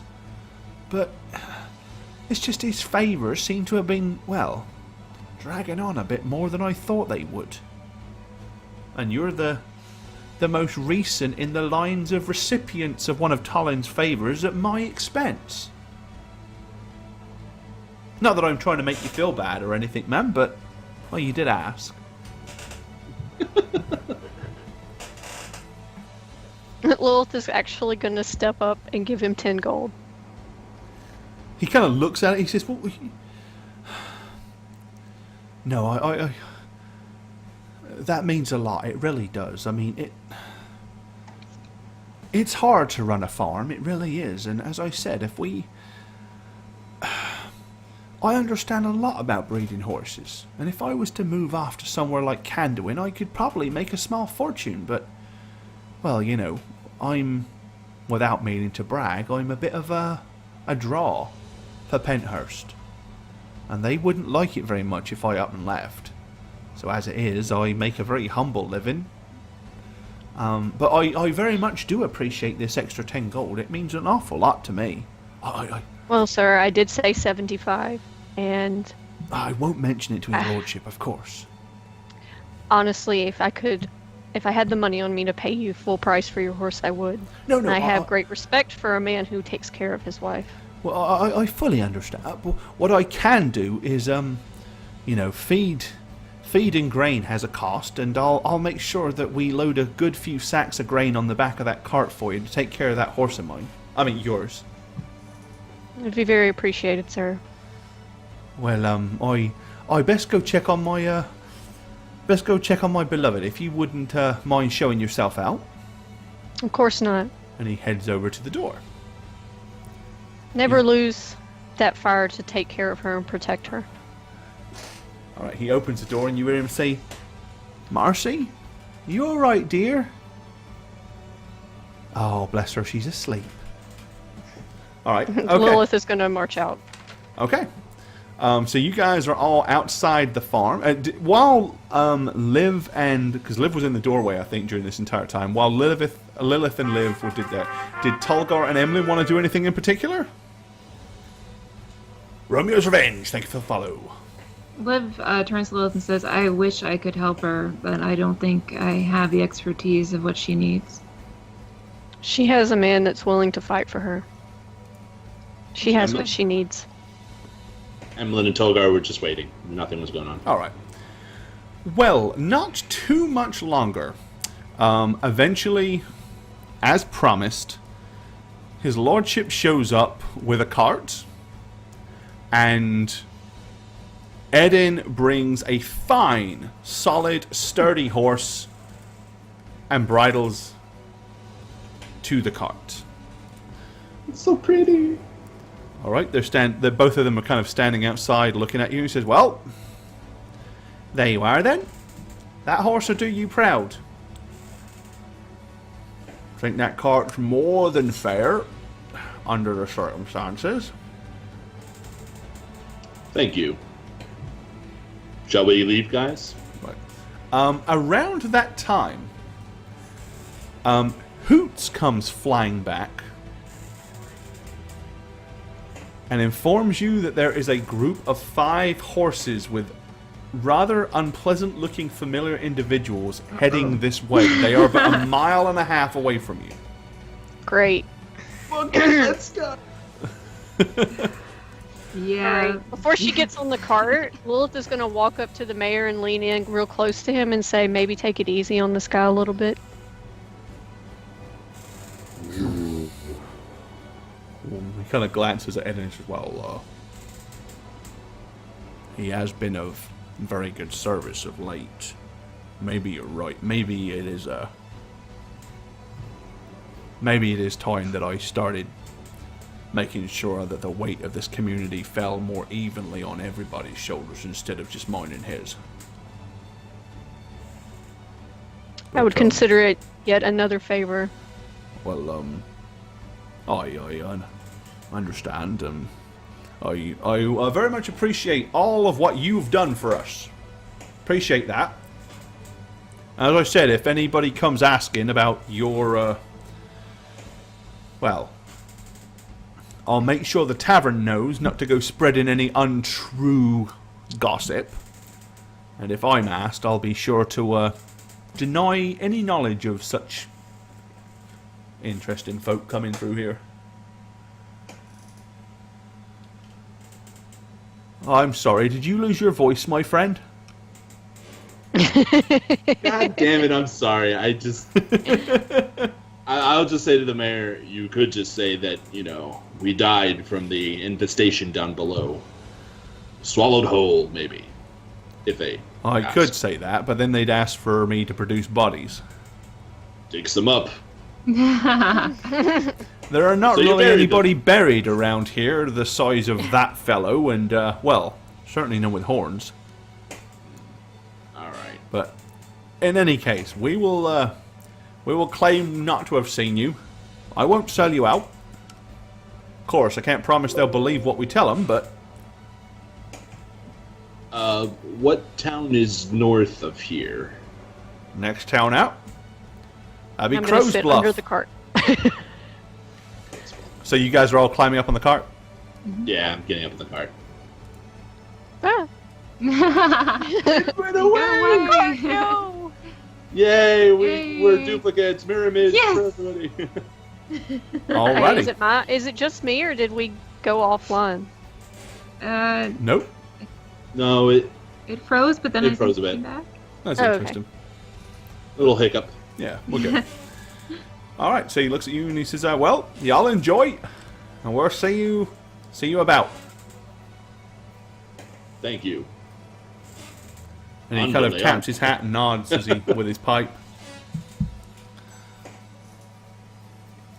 We're just gonna start going, right? Yeah. Yeah. Alright, Giddy so up.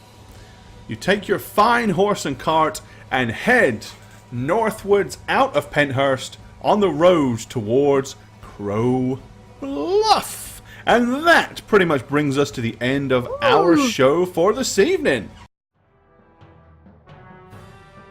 Hi there, I'm Gorbad. Welcome to the Orc's Nest. I'm the Dungeon Master here on Howreroll, and if you'd like to follow me personally, you can do so on Twitter @Gorbad. Check out thedmblog.com for all things Dungeon Master and Dungeons and Dragons related. And of course, you can follow me on twitch.tv/Gorbad.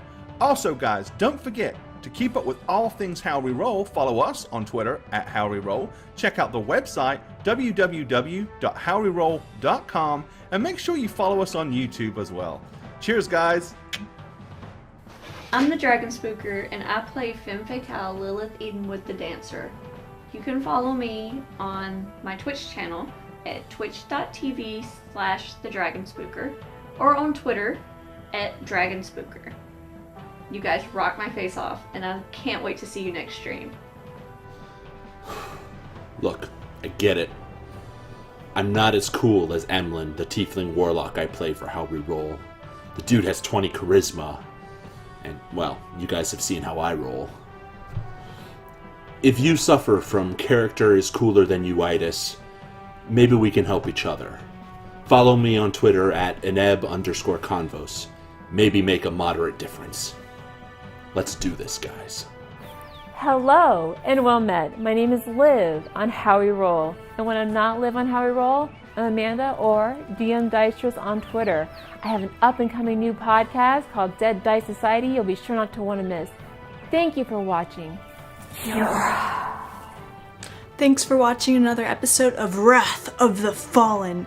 I'm Jane, and you can follow me on Twitter, the only place where it counts, @Jane on Twitch. That's with a 0, not an O. Peace, suckers. So bad.